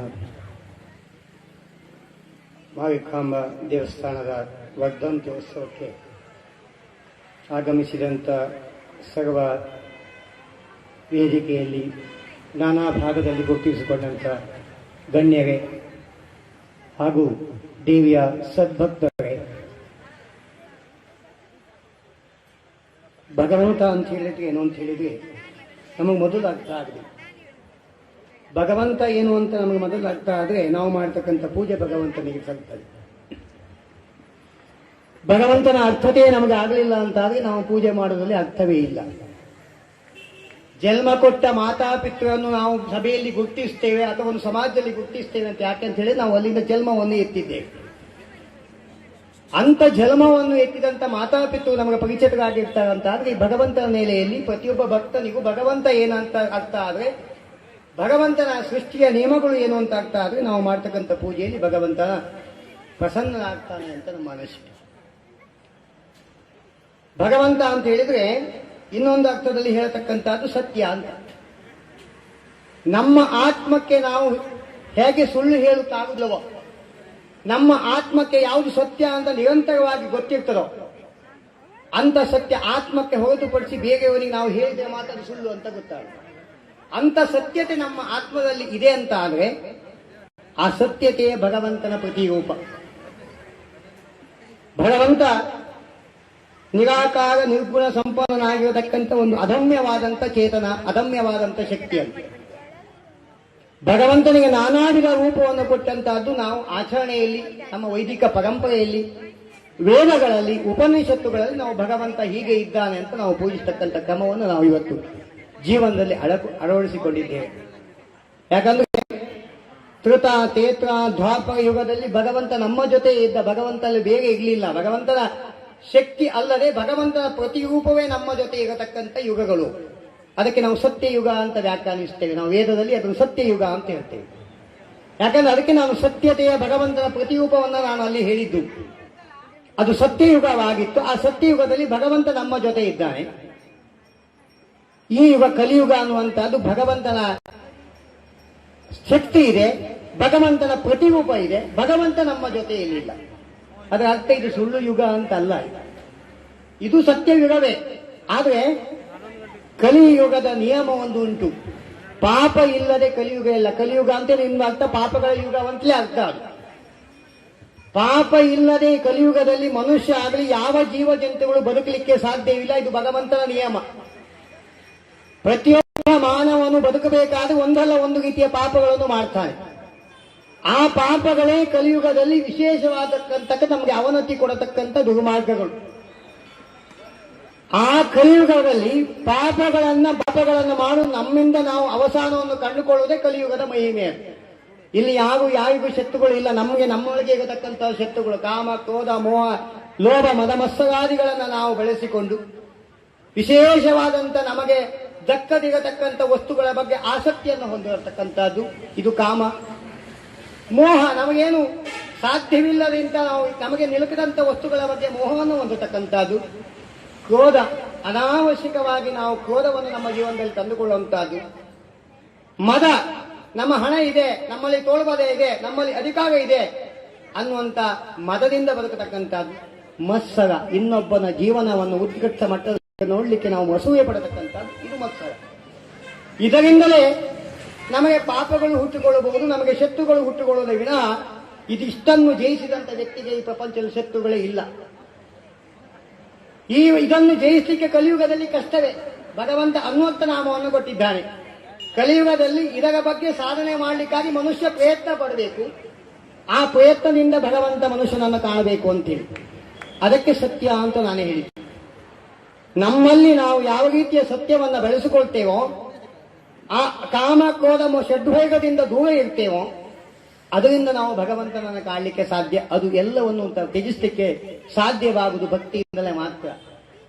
ಯಾವ ಮನುಷ್ಯನಿಗೆ ಭಕ್ತಿಯ ಪರಾಕಾಷ್ಠೆಯನ್ನು ಆತ್ಮದಲ್ಲಿ ರೂಢಿಸಿಕೊಳ್ತಾನೋ ಅವ ಭಗವಂತನ ಮೆಚ್ಚಿಸುವ ಕೆಲಸವನ್ನು ಮಾಡ್ತಾನೆ. ಧಾರ್ಮಿಕವಾದ ಭಕ್ತಿ, ಅಹಂಕಾರದ ಭಕ್ತಿ, ನಮ್ಮ ಜೀವನದಲ್ಲಿ ಇನ್ನೊಬ್ಬರಿಗಾಗಿ ತೋರ್ಪಡಿಗಾಗಿ ಭಕ್ತಿಯನ್ನು ವ್ಯಕ್ತಪಡಿಸತಕ್ಕಂಥದ್ದು ಇದು ಭಕ್ತಿ ಅಲ್ಲವೇ ಅಲ್ಲ. ಭಗವಂತನ ಇರುವಿಕೆ ಅಥವಾ ನಾವು ಮಾಡತಕ್ಕಂಥ ಕರ್ಮ ನಮಗೆ ತೃಪ್ತಿ ಆಗಬೇಕು. ನಾವು ಮಾಡತಕ್ಕಂಥ ಕರ್ಮ ನಮಗೆ ತೃಪ್ತಿ ಆದಾಗ ಮಾತ್ರ ಅದು ಭಗವಂತನ ಮೆಚ್ಚಿಸ್ತಕ್ಕಂಥ ಕೆಲಸವಾಗ್ತದೆ. ನಮಗೆ ನಮ್ಮ ಕೆಲಸವೇ ತೃಪ್ತಿ ಆಗದೆ ಹೋದ್ರೆ, ಅಥವಾ ನಾವು ಕಪಟ ಮಾಡ್ತೇವೆ ಅಂತ ನಮ್ಮ ಹೃದಯದಲ್ಲಿ ನಮ್ಗೆ ಹೇಳ್ತಾ ಇದ್ರು ಸಹ ನಾವು ಇನ್ನೊಬ್ಬರ ತೋರ್ಪಡೆಗಾಗಿ ಕಪಟ ಮಾಡಿ ಬದುಕುತ್ತೇ ಇದ್ದೇವೆ ಅಂತ ಆದರೆ ಅಲ್ಲಿ ಭಗವಂತನ ಪೂಜೆ ಮಾಡತಕ್ಕಂಥದ್ದು ವ್ಯಕ್ತ, ಭಗವಂತನನ್ನ ನಾವು ಕೊಂಡಾಡತಕ್ಕಂಥದ್ದು ವ್ಯಕ್ತ, ಭಗವಂತನಿಗೆ ಧಾರ್ಮಿಕ ಭಕ್ತಿಯನ್ನು ಪ್ರದರ್ಶಿಸತಕ್ಕಂಥದ್ದು ವ್ಯಕ್ತವೇ. ಆದ್ರಿಂದ ನಮಗೆ ಕಲಿಯುಗದಲ್ಲಿ ಭಗವಂತನ ಕಲ್ಪಿಸಿಕೊಳ್ಳಿಕ್ಕೋಸ್ಕರ, ಯಾಕಂದ್ರೆ ಕಲಿಯುಗ ಅಂತ ಹೇಳಿದ್ರೆ ವೇಗವಾದಂತ ಪಾಪಗಳು ನಮ್ಮ ಮನಸ್ಸಲ್ಲಿ ಓಡ್ತಾ ಇರ್ತವೆ. ಮನೋವೇಗೇನ ಪಾಪ ಅಂತ, ಪಾಪವೇ ಮನೋವೇಗದಲ್ಲಿ ಚಲಿಸ್ತಾ ಇರ್ತದೆ. ಇದು ಕಲಿಯುಗದ ನಿಯಮ. ಇಲ್ಲಿ ಭಗವಂತನನ್ನು ನಾವು ಹೆಚ್ಚೊತ್ತು ಕೂತ್ಕೊಂಡು ನಾವು ತಪಸ್ಸು ಮಾಡಿ ಭಗವಂತನ ಒಲಿಸಿಕೊಳ್ಳಿಕ್ಕೆ ಸಾಧ್ಯ ಇಲ್ಲ. ಮನೋಯೋಗದಲ್ಲಿ ನಮಗೆ ಮನಸ್ಸು ಚಂಚಲವಾಗ್ತಾ ಇರ್ತದೆ. ಆ ಮನಸ್ಸು ಚಂಚಲವಾದಾಗ ನಮ್ಮ ಮನಸ್ಸಲ್ಲಿ ಇಂದ್ರಿಯಗಳು ಬಾಹ್ಯ ರೀತಿಯಲ್ಲಿ ಪ್ರೇರಣೆಗಳನ್ನು ಕೊಟ್ಟಾಗ ನಾವು ಭಗವಂತನನ್ನು ಹೆಚ್ಚು ಧ್ಯಾನಿಸಲಿಕ್ಕೆ ಸಾಧ್ಯ ಇಲ್ಲ, ಅಥವಾ ಭಗವಂತ ಇಲ್ಲೇ ಇದ್ದಾನೆ ಅಂತ ತೋರ್ಪಡಿಸಲಿಕ್ಕೂ ಸಾಧ್ಯ ಇಲ್ಲ. ಯಾಕಂದ್ರೆ ಇಲ್ಲಿ ಪ್ರಹ್ಲಾದನ ಯುಗ ಅಲ್ಲ, ನರಸಿಂಹದೇವರು ಎಲ್ಲಿದೆ ಅಂತೇಳಿ ಕಂಬದಲ್ಲಿ ತೋರಿಸತಕ್ಕಂಥ ಶಕ್ತಿ ನಮ್ಮಲ್ಲಿ ಇಲ್ಲ. ಆ ಶಕ್ತಿಯನ್ನು ನಾವು ಒಲಿಸಿಕೊಳ್ಳತಕ್ಕಂಥ ಕಲಿಯುಗದಲ್ಲಿ ನಮಗೂ ನಿಯಮವೂ ಇಲ್ಲ. ಆ ಪಾಪಗಳ ಯುಗದಲ್ಲಿ ನಾವು ಭಗವಂತನನ್ನು ಸೃಷ್ಟಿಸಿಕೊಳ್ಳಬೇಕಾದ್ರೆ ಭಗವಂತನಿಗೆ ಒಂದು ಮೂರ್ತಿ ಸ್ವರೂಪವನ್ನು ನಾವು ಕೊಟ್ಟದ್ದು. ಆ ಮೂರ್ತಿ ಸ್ವರೂಪದಲ್ಲಿ ಭಗವಂತನ ಈ ಒಂದು ಬಿಂಬದಲ್ಲಿ ಭಗವಂತನ ಚೈತನ್ಯ ಇದೆ, ಭಗವಂತ ಅಲ್ಲಿದ್ದಾನೆ. ಭಗವಂತ ನಮಗೆ ಅನುಗ್ರಹಿಸ್ತಾರೆ ಇದ್ದಂತ ಅತಿಯಾದ ನಂಬಿಕೆಯಿಂದ ನಾವು ಭಗವಂತನ ಸಾನ್ನಿಧ್ಯವನ್ನು ದರ್ಶಿಸಿದರೆ ಮಾತ್ರ ಆ ಭಗವಂತನ ಅನುಗ್ರಹ ನಮಗೆ ಪ್ರಾಪ್ತಿಯಾಗ್ತಾನೆ. ಯಾಕಂದ್ರೆ ಯಾರೊಬ್ರು ಜ್ಞಾನಿಗಳು ನನ್ನ ಹತ್ರ ಕೇಳಿದ್ರು, ಬೆಂಗಳೂರಲ್ಲಿ ನಾವು ಪ್ರತಿಷ್ಠೆಗೆ ಹೋದಾಗ, ಈ ಬ್ರಹ್ಮಕಲಶ ಯಾಕೆ ಮಾಡುದು ಅಂತ. ದೇವರು ಸರ್ವಾಂತರ್ಯಾಮಿ, ಪ್ರತಿಯೊಂದು ಜೀವ ಜಂತುಗಳಲ್ಲಿ ಭಗವಂತನ ಶಕ್ತಿ ಇದೆ. ಜಡ ವಸ್ತುಗಳಲ್ಲಿ ನಾವು ವಿಜ್ಞಾನಿಗಳು ಹೇಳ್ತಾರೆ ಕಣ್ಣು ಒಂದು ಕಡೆ ಚಲಿಸುವುದಿಲ್ಲ, ಅದು ಜಡ ವಸ್ತು ಅಂತ. ಆದರೆ ಅತಿಯಾದ ಜೀವ ವಸ್ತು ಯಾವುದು ಅಂತ ಹೇಳಿದ್ರೆ ಕಲ್ಲು. ಸಾವಿರಾರು ವರ್ಷಗಳಿಂದ ಕಟ್ಟಲ್ಪಟ್ಟಂತ ದೇವಸ್ಥಾನ ಇವತ್ತಿಗೂ ಯಾವುದೋ ಮಹಾರಾಜನ ಕಥೆಯನ್ನು ಹೇಳ್ತಾ ಇದ್ದಂತಾದ್ರೆ ನಾವು 60ರಿಂದ 70 ವರ್ಷ ಬದುಕುತ್ತಕ್ಕಂಥವು ನಾವೆಂತ ಜೀವಿಗಳು. ಆ ಕಲ್ಲಲ್ಲಿ ಭಗವಂತನ ಜೀವತತ್ವವನ್ನು ಅಳವಡಿಸಿದ್ದಾನೆ, ಆ ಕಲ್ಲಲ್ಲಿ ಭಗವಂತನ ಚೈತನ್ಯವನ್ನು ಅಳವಡಿಸಿದ್ದಾನೆ. ಆ ಕಲ್ಲು ಸಹ ಯಾವುದೋ ಯುಗಕ್ಕೂ ಸತ್ಯವನ್ನ ಹೇಳ್ತಾರೆ, ಯಾವುದೋ ಯುಗದಲ್ಲಿ ಸತ್ಯವನ್ನ ಜ್ಞಾಪಿಸ್ತದೆ, ಯಾವುದೋ ಯುಗ ಬಂದರೂ ಸಹ ನಮಗೆ ಹಿಂದಿನ ಆ ಪರಂಪರೆಯನ್ನು ಮನನ ಮಾಡ್ತೇವೆ. ಅಂತ ಒಂದು ಕಲ್ಲಿಗೂ ಸಹ ಶಕ್ತಿ ತುಂಬತಕ್ಕಂಥ ಚೈತನ್ಯ ಭಗವಂತನಲ್ಲಿ ಇದೆ. ಆ ಶಕ್ತಿ ತುಂಬಂತ ಕಲ್ಪನಕ್ಕೆ ಭಗವಂತನನ್ನು ನಾವು ಎಲ್ಲಿಯೋ ರಸ್ತೆ ಬದಿಯಲ್ಲಿಯೋ ದಾರಿಯಲ್ಲಿಯೋ ಕೊಳಚೆ ಪ್ರದೇಶದಲ್ಲಿಯೋ ನಾವು ಆರಾಧನೆ ಮಾಡ್ಲಿಕ್ಕೆ ಆಗುದಿಲ್ಲ. ನಾವು ಹೇಗೆ ಚಿನ್ನವನ್ನು ನಾವು ಗೋಡೇಜಿನಲ್ಲಿ ಇಟ್ಟು ರಕ್ಷಿಸ್ತೇವೋ ಹಾಗೆ ನಮಗೆ ಅನುಗ್ರಹ ಕೊಡ್ತಕ್ಕಂಥ ಭಗವಂತನನ್ನು ಸಹ ದೇವಾಲಯದಲ್ಲಿ ಕಲ್ಪಿಸಿಕೊಂಡು ದೇವಾಲಯದ ಗರ್ಭಗುಡಿ ಒಳಗೆ ಅವನ ನ್ಯಾಸದಿಂದ ಪ್ರತಿಷ್ಠೆಯನ್ನ ಮಾಡಿ ಅಲ್ಲಿ ಬ್ರಹ್ಮಕಲಶ ಮಾಡತಕ್ಕಂಥ ಪರಂಪರೆ ಯಾಕೆ ಬಂತು ಅಂತ ಹೇಳಿದ್ರೆ, ಭಗವಂತನ ಬಿಂಬ ಅನ್ನುವಂತಹದ್ದು ನಮ್ಮ ಮನಸ್ಸಂತೋಷಕ್ಕಾಗಿ ನಾವು ಭಗವಂತನಿಗೆ ಒಂದು ರೂಪವನ್ನು ಕೊಟ್ಟದ್ದು. ಭಗವಂತ ಎಲ್ಲಿಯೂ ನಮ್ಮಲ್ಲಿ ಬಂದು ಕೇಳಿಲ್ಲ ನನ್ನನ್ನು ಪ್ರತಿಷ್ಠಾಪನೆ ಮಾಡು ಅಥವಾ ನನಗೆ ಪೂಜೆ ಮಾಡುವಂತ ಭಗವಂತ ಯಾವ ಮನುಷ್ಯನಲ್ಲಿ ಆದ್ರೂ ಕೇಳಿದಾನ. ಆ ಭಗವಂತನೇ ನಮ್ಮನ್ನ ಪೂಜೆ ಕೇಳುವುದಾಗಿದ್ರೆ ನಮಗೆ ಪೂಜೆ ಮಾಡಲಿಕ್ಕೆ ಯೋಗ್ಯತೆಯೂ ಇಲ್ಲ, ನಾವು ಪೂಜೆ ಮಾಡಲಿಕ್ಕೆ ಸಾಧ್ಯವಿಲ್ಲ. ಆದರೆ ಭಗವಂತ ನಮಗೆ ಅನುಗ್ರಹಿಸಲಿ ಅಂತ, ನಮ್ಮಲ್ಲಿರತಕ್ಕಂಥ ಅಸತ್ಯತೆಯ ಪಾಪಗಳನ್ನು ತೊಳಿಲಿ ಅಂತ ಆ ಭಗವಂತನನ್ನು ನಾವು ಪ್ರತಿಷ್ಠಾಪನೆ ಮಾಡತಕ್ಕಂಥ ಆ ಭಗವಂತನ ಪ್ರತಿಷ್ಠಾಪನೆ ಮಾಡಿದಾಗ ಅಲ್ಲಿ ಬ್ರಹ್ಮಕಲಶ ಯಾಕೆ ಮುಖ್ಯ ಅಂತ ಹೇಳ್ತಾರೆ ಅಂತ ಹೇಳಿದ್ರೆ, ಪಾದ ರಸಲೇಪಿತವಾದ ಕನ್ನಡಿಯಲ್ಲಿ ನೀವು ಮುಖಭಾಗವನ್ನು ಹೇಗೆ ನೋಡಿಕೊಳ್ಳಲಿಕ್ಕೆ ಸಾಧ್ಯ ಉಂಟು, ಪಾದರಸ ಕಲ್ಪಿತವಾಗ ಇಲ್ಲದ ನಾವು ಒಂದು ಗ್ಲಾಸಿನಲ್ಲಿ ನಾವು ಮುಖವನ್ನು ಹೇಗೆ ನೋಡಿಕೊಳ್ಳಿಕ್ಕೆ ಆಗುವುದಿಲ್ಲವೋ ಅಲ್ಲಿ ಸತ್ಯತೆ ಅಡಗಿದೆ. ಆ ಬಿಂಬದಲ್ಲಿ ಭಗವಂತನ ಚೈತನ್ಯ ನಮ್ಮ ಪಾಪಗಳನ್ನು ತೊಳೆಯತಕ್ಕಂಥ ಕನ್ನಡಿ ಆಗಬೇಕಾದ್ರೆ ಆ ಬಿಂಬದಲ್ಲಿ ಭಗವಂತನ ಚೈತನ್ಯವನ್ನು ನಾವು ತುಂಬಬೇಕು. ಆ ಭಗವಂತನ ಚೈತನ್ಯದಲ್ಲಿ ತುಂಬಬೇಕಾದ್ರೆ ಈ ಪ್ರಕೃತಿಯಲ್ಲಿ ಭಗವಂತನೇ ನಮಗೆ ಅನುಗ್ರಹಿಸಿದ ದ್ರವ್ಯಗಳನ್ನು ನಾವು ಆ ಕಲಶದಲ್ಲಿ ಮೇಳನ ಮಾಡತಕ್ಕಂಥದ್ದು. ಆ ಬ್ರಹ್ಮ ಕಲಶದಲ್ಲಿ ನಾವು ಯಾವುದನ್ನು ತುಂಬುವುದಿಲ್ಲ, ನಾವು ಯಾವುದೋ ಮಣ್ಣನ್ನು ತುಂಬುವುದಿಲ್ಲ ಅಥವಾ ಚಿನ್ನವನ್ನು ತುಂಬುವುದಿಲ್ಲ. ಪಂಚತತ್ವಗಳ ಅಧೀಪನಾಗಿರತಕ್ಕಂಥ ಜಲವನ್ನ, ವಾಯುವನ್ನ, ಈ ಪ್ರಕೃತಿಯಲ್ಲಿ ಸಿಕ್ಕತಕ್ಕಂಥ ಎಲ್ಲ ವಸ್ತುಗಳನ್ನ, ಪುಷ್ಪಗಳನ್ನ, ದ್ರವಗಳನ್ನ, ಆ ಚಕ್ಕೆಗಳನ್ನ, ಪಂಚ ಪಲ್ಲವಗಳನ್ನ, ಇದನ್ನೆಲ್ಲ ಆ ಭಗವಂತನ ಸಾನ್ನಿಧ್ಯದಲ್ಲಿ ಕಲ್ಪಿಸಿಕೊಳ್ಳತಕ್ಕಂಥದ್ದು. ಯಾಕಂದ್ರೆ ಆ ವೈದಿಕ ಪರಂಪರೆಯಲ್ಲಿ ಆ ಕಲಶಕ್ಕೆ ಮಂತ್ರ ಹೇಳುವಾಗ ಗಂಗೆ ಚಮುನೆ ಚೈವ ಗೋದಾವರಿ ಸರಸ್ವತಿ ನರ್ಮದೇ ಸಿಂಧು ಕಾವೇರಿ ಜಲೇಸ್ಮಿನ್ ಸನ್ನಿಧಿಂಕು ಅಂತ ಶಾಸ್ತ್ರ ಹೇಳ್ತದೆ. ಯಾಕಂದ್ರೆ ಹಿಂದೂಗಳಲ್ಲಿ ನಮ್ಮ ಪಾಪಗಳನ್ನು ತೊಳೆದಕ್ಕಂತ ಪರಮ ಪವಿತ್ರವಾದಂಥ ಜಲ ಯಾವುದು ಅಂತ ಹೇಳಿದ್ರೆ ಆ ಸಪ್ತ ನದಿಯ ತೀರ್ಥಗಳು. ಆ ಸಪ್ತ ನದಿಯ ತೀರ್ಥಗಳನ್ನು ಸ್ನಾನ ಮಾಡುವುದರಿಂದ ನಮ್ಮ ಪಾಪಗಳು ತಾನಾಗಿಯೇ ಮುಕ್ತಿ ಹೊಂದುತ್ತದೆ. ಇವಾಗ ನಮಗೆ ವಾಹನಗಳು ಉಂಟು, ವಿಮಾನಗಳು ಉಂಟು, ನಾವು ಸಪ್ತ ನದಿಯನ್ನು ನಾವು ಸಂದರ್ಶಿಸಬಹುದು. ಹಿಂದೆ ಒಂದು ನಾವು ಪರಂಪರೆಗೆ ಹೋದ್ರೆ ಆ ಸಪ್ತ ನದಿಗಳನ್ನು ನಾವು ನೋಡಬೇಕಾದ್ರೆ ನಮ್ಮ ಬ್ರಾಹ್ಮಣರಿಗೆ ಹೆಚ್ಚಿನವರಿಗೆ ಗೊತ್ತಿರಬೇಕು, ಈ ಬಾಳಬಜ್ಜ ಅಂತ ಮಾಡ್ಕೊಂಡು ಹೋಗತಕ್ಕಂಥ ಒಂದು ಸಂಪ್ರದಾಯ ಇತ್ತು. ಯಾಕಂದ್ರೆ ನಾವು ಹಿಂದೂಗಿ ಭಕ್ತೇವ ಇಲ್ಲವಾ ಅನ್ನುವಂತ ನಮಗೆ ಸಂಶಯ. ಯಾಕಂದ್ರೆ ನಾವು ನಡೆದುಕೊಂಡು ಹೋಗಿ ಆ ತೀರ್ಥಯಾತ್ರೆಯ ಸಂದರ್ಶನ ಮಾಡಿ ಆ ದೇವರ ಅನುಗ್ರಹ ಪಡೆಯುವಾಗ ವಾಪಸ್ ಹೋಗ್ತೇವೆ ಅಂತ ನಂಬಿಕೆ ನಮಗಿಲ್ಲ. ಅಂತ ಕಾಲದಲ್ಲಿ ಪ್ರತಿಯೊಬ್ಬನು ಆ ಜಲದ ಪವಿತ್ರತೆಯನ್ನು ಪಡಿಬೇಕಾಗಿ ವೈದಿಕ ಪರಂಪರೆ ಆ ವಿಶೇಷವಾಗಿರತಕ್ಕಂಥ ಆ ಜಲವನ್ನು ಪೂರ್ಣ ಮಾಡುವಾಗ ಆ ತೀರ್ಥಘಟ್ಟದ ಅಥವಾ ತೀರ್ಥಸ್ಥಾನದ ದೇವತೆಗಳನ್ನು ಆ ಕಲಶದಲ್ಲಿ ಆಹ್ವಾನ ಮಾಡಿದಾಗ ಆ ಕಲಶದಲ್ಲಿ ಆ ದೇವತೆಗಳ ಶಕ್ತಿ ಅಡಕವಾದಾಗ ಆ ಜಲವೇ ಪವಿತ್ರ ನದಿಯ ನೀರುಗಳಾಗಿರ್ತದೆ ಎನ್ನುವಂಥದ್ದು. ಆ ಪವಿತ್ರ ಜಲವನ್ನ ಭಗವಂತನ ಬಿಂಬಕ್ಕೆ ಅಭಿಷೇಕ ಮಾಡಿದಾಗ ಆ ಭಗವಂತನ ಕಲ್ಪಿಸಿಕೊಂಡ ಭಗವಂತನ ಬಿಂಬಗಳ ಅವಯವಗಳನ್ನು ಆ ತೀರ್ಥವನ್ನು ಸ್ಪರ್ಶ ಮಾಡಿ ಅದು ಪಾದಿಕೆಯಲ್ಲಿ ಕೆಳಗೆ ಇಳಿದಾಗ ಅದು ತೀರ್ಥವನ್ನುವಂತಹದ್ದು ಪರಮ ಪವಿತ್ರವಾದಂತಹ ಭಗವಂತನ ಶಕ್ತಿಯನ್ನು ಪಡೆದಿರ್ತದೆ ಅನ್ನೋ ಪ್ರತಿರೂಪವಾಗಿ ಆ ಬ್ರಹ್ಮಕಲಶ ಮಾಡತಕ್ಕಂಥ ಸಂಪ್ರದಾಯ ನಮ್ಮಲ್ಲಿ ವೈದಿಕ ಪರಂಪರೆಯಲ್ಲಿ ಬಂತು. ಆ ನಮಗೆ ಬ್ರಹ್ಮಕಲಶ ದೇವದ ಆರಾಧನೆಗೆ ಒಂದು ನಿಯಮ ಇಲ್ಲದೆ ಹೋದ್ರೆ ನಮಗೇನು ಏನುಂಟು, ನಮಗೂ ಪ್ರಾಣಿಗಳಿಗೆ ವ್ಯತ್ಯಾಸ ಏನುಂಟು? ಪ್ರಾಣಿಗಳಲ್ಲಿ ಇರತಕ್ಕಂತಹದ್ದು ಹಸಿವೆ, ನಿದ್ರೆ, ಮೈಥುನ. ಅದು ಬಿಟ್ಟು ಪ್ರಾಣಿಗಳಿಗೆ ಬೇರೆ ಯಾವ ಆಸೆಗಳು ಇಲ್ಲ. ಆದ್ರೆ ಮನುಷ್ಯ ಅದರಿಂದ ಹೊರತುಪಡಿಸ್ತಕ್ಕಂಥ ಜೀವಾತ್ಮ, ಅವನಿಗೆ ಪರಮಾತ್ಮ ಬುದ್ಧಿಶಕ್ತಿಯನ್ನು ಅನುಗ್ರಹಿಸಿದ್ದಾನೆ. ಯಾಕಂತ ಹೇಳಿದ್ರೆ, ಯಾವ ಪ್ರಾಣಿಗಳು ಅದು ಮಾಡಿರತಕ್ಕಂಥ ಪಾಪಗಳನ್ನು ತೊಳೆದುಕೊಳ್ತಕ್ಕಂಥ ಕರ್ಮವನ್ನು ಅನುಗ್ರಹಿಸ್ತಿಲ್ಲ. 7 ಜನ್ಮಗಳಲ್ಲಿ ಅದೆಷ್ಟೋ ಕೋಟಿ ಜನ್ಮಗಳನ್ನ ಪ್ರಾಣಿಯ ರೂಪದಲ್ಲಿ ತತ್ತ ನಂತರದಲ್ಲಿ ಕೊನೆಯಲ್ಲಿ ಮನುಷ್ಯ ಜನ್ಮ ಪ್ರಾಪ್ತವಾಗ್ತದೆ ಅಂತ ನಮಗೆ ಹಿಂದೂ ಧರ್ಮ ಹೇಳತಕ್ಕಂಥದ್ದು. ಆ ಮನುಷ್ಯ ಜನ್ಮ ಯಾಕೆ ಪ್ರಾಪ್ತವಾಗ್ತದಂತಾದ್ರೆ, ಯಾಕೆ ಆಗ್ತದಂತ ಹೇಳಿದ್ರೆ, ಯಾವ ಕಾಲದಲ್ಲಿ ಯಾವ ಯುಗದಲ್ಲಿ ನಾವು ಮಾಡ್ತಕ್ಕಂಥ ಪಾಪಗಳನ್ನು ತೊಳೆದಕ್ಕಂಥ ಮೇಧಾಶಕ್ತಿಯನ್ನ, ಇಚ್ಛಾಶಕ್ತಿಯನ್ನ, ಜ್ಞಾನಶಕ್ತಿಯನ್ನ ಪರಮಾತ್ಮ ಅನುಗ್ರಹಿಸು ಮನುಷ್ಯನಿಗೆ ಮಾತ್ರ. ಅಂತ ಮನುಷ್ಯ ಆ ದೇವತಾ ಆರಾಧನೆ ಮಾಡತಕ್ಕಂಥದ್ದು, ಆ ದಾನ ಧರ್ಮ ಪರೋಪಕಾರಗಳನ್ನು ಮಾಡತಕ್ಕಂಥದ್ದು, ಅದರಿಂದ ಅವನ ಪಾಪಗಳನ್ನು ನಿವೃತ್ತಿ ಮಾಡಿಕೊಳ್ತಕ್ಕಂಥ ಪ್ರಯತ್ನವನ್ನು ಭಗವಂತ ನಮಗೆ ಅನುಗ್ರಹಿಸಿದ್ದು. ಅದಕ್ಕೆ ಮನುಷ್ಯ ಜನ್ಮ ನಮಗೆ ಪ್ರಾಪ್ತವಾಗಿದೆ. ಅಂತ ಮನುಷ್ಯ ಜನ್ಮ 7 ಜನ್ಮ ನಮಗೆ ಭಗವಂತ ಕೊಡ್ತಾನಂತೆ, 1 ಜನ್ಮ ಕೊಡ್ತಾನಂತೆ. ಎಷ್ಟು ಪಾಪಗಳನ್ನು ನಾವು ಮುಕ್ತಿಗೊಂಡಿದ್ದೇವೆ ಅಂತೇಳಿ ಇನ್ನೊಂದು ಜನ್ಮವನ್ನು ಕೊಡ್ತಾನೆ. ಹಾಗೆ 7 ಜನ್ಮದಲ್ಲಿ ನಾವು ಪಾಪಗಳನ್ನು ಮುಕ್ತಿ ಹೊಂದದೆ ಹೋದರೆ ಕೊನೆ 8ನೇ ಜನ್ಮ ಪುನಃ ನಾವು ಪಶುವಾಗಿ ಹುಟ್ಟೇವೆ ಅಂತ ವೇದ ಹೇಳತಕ್ಕಂಥದ್ದು. ಅಂದ್ರೆ ಈ 7 ಜನ್ಮದ ಸಾರ್ಥಕತೆಯ ಬದುಕನ್ನು ಕಾಣಬೇಕಂದ್ರೆ ನಮಗೊಂದಷ್ಟು ಪರಂಪರೆಯನ್ನ ಜ್ಞಾನಿಗಳು, ಭಗವಂತನನ್ನು ಮೆಚ್ಚಿಸ್ತಕ್ಕಂಥ, ಸತ್ಯವನ್ನು ಪ್ರತಿಪಾದಕತಕ್ಕಂತಹ, ವೈದಿಕ ಧರ್ಮವನ್ನು ಆರಾಧನೆ ಮಾಡತಕ್ಕಂಥ, ಜನರಿಗೆ ಪರೋಪಕಾರ ಮಾಡತಕ್ಕಂಥ ಮನೋಧರ್ಮವನ್ನು ನಮಗೆ ಭಗವಂತ ಅನುಗ್ರಹಿಸಿದಂತಹದ್ದು. ಆದರೆ ಮನುಷ್ಯ ಜನ್ಮ ಪ್ರಾಪ್ತವಾಗಬೇಕಂದ್ರೆ ಇಂಥ ದೇವಾಲಯಗಳಲ್ಲಿ, ಯಾಕಂದ್ರೆ ಇವತ್ತು ವರ್ಧಂತ್ಯೋತ್ಸವ, ಪ್ರತಿಷ್ಠಾ ವರ್ಧಂತ್ಯೋತ್ಸವದ ಅಂಗವಾಗಿ ಧಾರ್ಮಿಕ ಕಾರ್ಯಕ್ರಮಗಳನ್ನು ಇಟ್ಕೊಂಡಿರತಕ್ಕಂಥದ್ದು ಕೇವಲ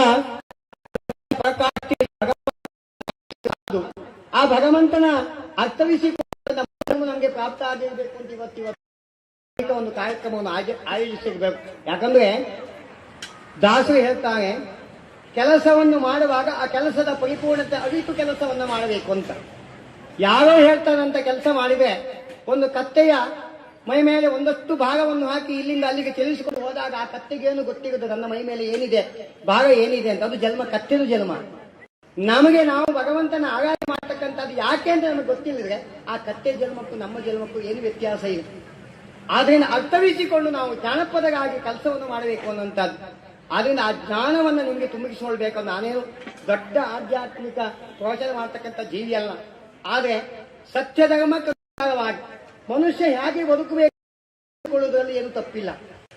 ನಮಗೇನು ತೋಚಿದೆ, ನಮ್ಮಲ್ಲಿ ತೋಚಿದಂತ ಇನ್ನೊಬ್ಬರು ಉಪದೇಶ ಮಾಡಿ ಅವನಿಗೇನು ಉಪಕಾರವಾಗ್ತದೆ, ಆ ಉಪಕಾರದಿಂದ ಅವ ಏನು ಸತ್ಯತೆಯನ್ನು ಕಂಡುಕೊಂಡ, ಇಷ್ಟು ನಮಗೆ ಗೊತ್ತಿದ್ರೆ ಸಾಕು. ಅದು ನಮ್ಮ ಮನೋಧರ್ಮವಾಗ್ತದೆ. ನಾವು ಬೋಧಿಸಿದ್ದು ಅದು ವ್ಯಾಖ್ಯಾನವಾಗಿಯೋ ಅಥವಾ ಪುಸ್ತಕ ರೂಪದಲ್ಲಿ ಇದ್ರೆ ಅದಕ್ಕೆ ಅರ್ಥವಿಲ್ಲ. ನೀವು ಏನು ಮಾಡ್ತಾ ಇದ್ದೀರಿ ಅನ್ನುವಂಥ ವಿಚಾರ ನಿಮಗೆ ಗೊತ್ತಿರಬೇಕು. ಯಾಕಂದ್ರೆ ಅದಕ್ಕೆ ಕರ್ಮ ಪರಂಪರೆಯಲ್ಲಿ ಒಂದಷ್ಟು ಕರ್ಮಗಳನ್ನು ಹೇಳಿದ್ದಾರೆ. ದಾನ, ಧರ್ಮ, ಪರೋಪಕಾರ, ಸತ್ಯ, ಪರರಿಗೆ ಉಪಕಾರ ಮಾಡತಕ್ಕಂಥ ಮನೋಧರ್ಮ, ಪರರಿಗೆ ಕೆಡಕನ್ನ ಬಯಸಿದಂತ ಮನೋಧರ್ಮವನ್ನು ಹೊಂದಿರತಕ್ಕಂಥ ಆಯಾಮವನ್ನು ನಾವು ಜೀವನದಲ್ಲಿ ಬೆಳೆಸ್ಕೊಳ್ಬೇಕು ಅನ್ನೋಂಥ ಚಿಂತನೆಯಾದ. ದಾನ ಹೇಗೆ ಮಾಡಬೇಕು ಅಂತ ಹೇಳಿ ಇನ್ನೊಂದು ಅರ್ಥದಲ್ಲಿ ನಮಗೆ ಅರ್ಥವಿಸಿಕೊಳ್ಳಬಹುದು. ಅಹಂಕಾರ ಪದವಾದಂಥ ದಾನವೇ ಅಲ್ಲ, ಅಥವಾ ಪ್ರತಿಫಲ ಅಪೇಕ್ಷೆಯನ್ನು ಇಟ್ಟುಕೊಂಡು ಕೊಟ್ಟದ್ದು ದಾನವೇ ಅಲ್ಲ ಅದು.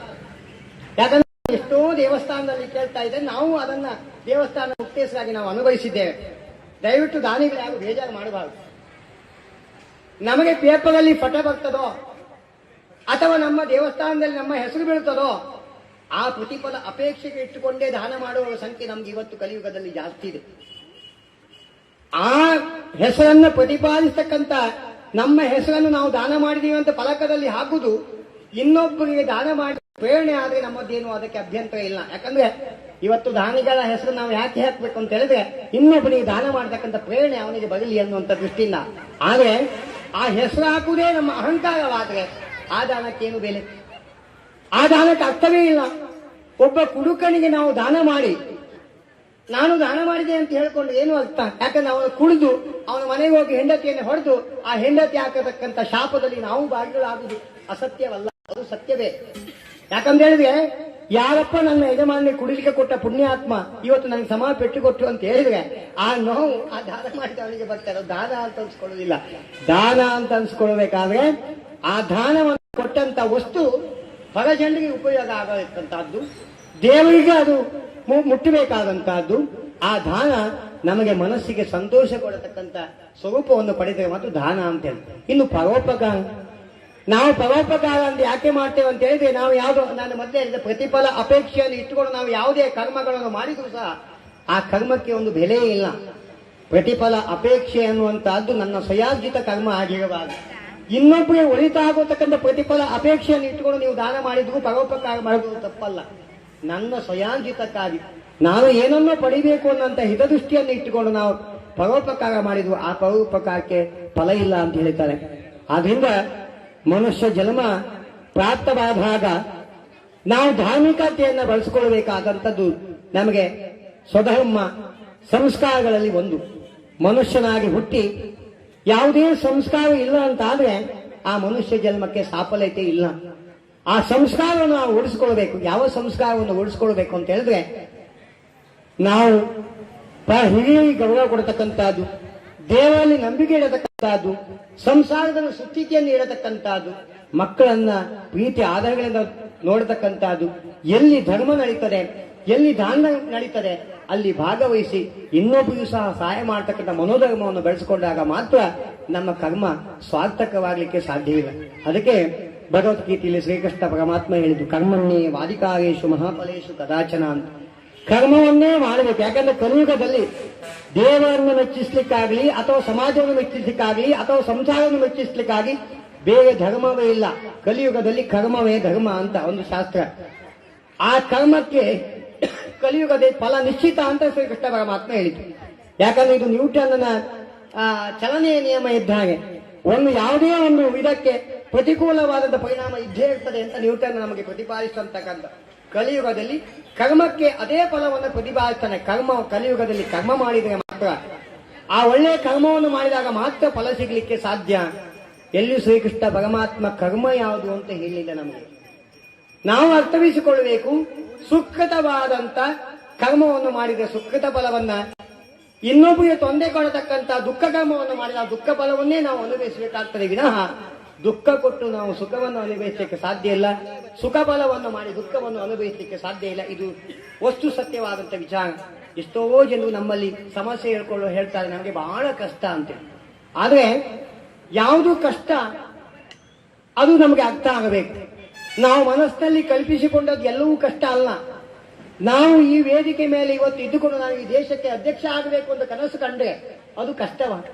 ನಮಗೆ ಆ ಯೋಗ್ಯತೆ ಇಲ್ಲ, ಆಯಾಮಗಳು ಇಲ್ಲದೆ ಅದನ್ನು ನಾವು ಕಷ್ಟ ಅಂತ ಹೇಳಲಿಕ್ಕೆ ಸಾಧ್ಯ ಇಲ್ಲ.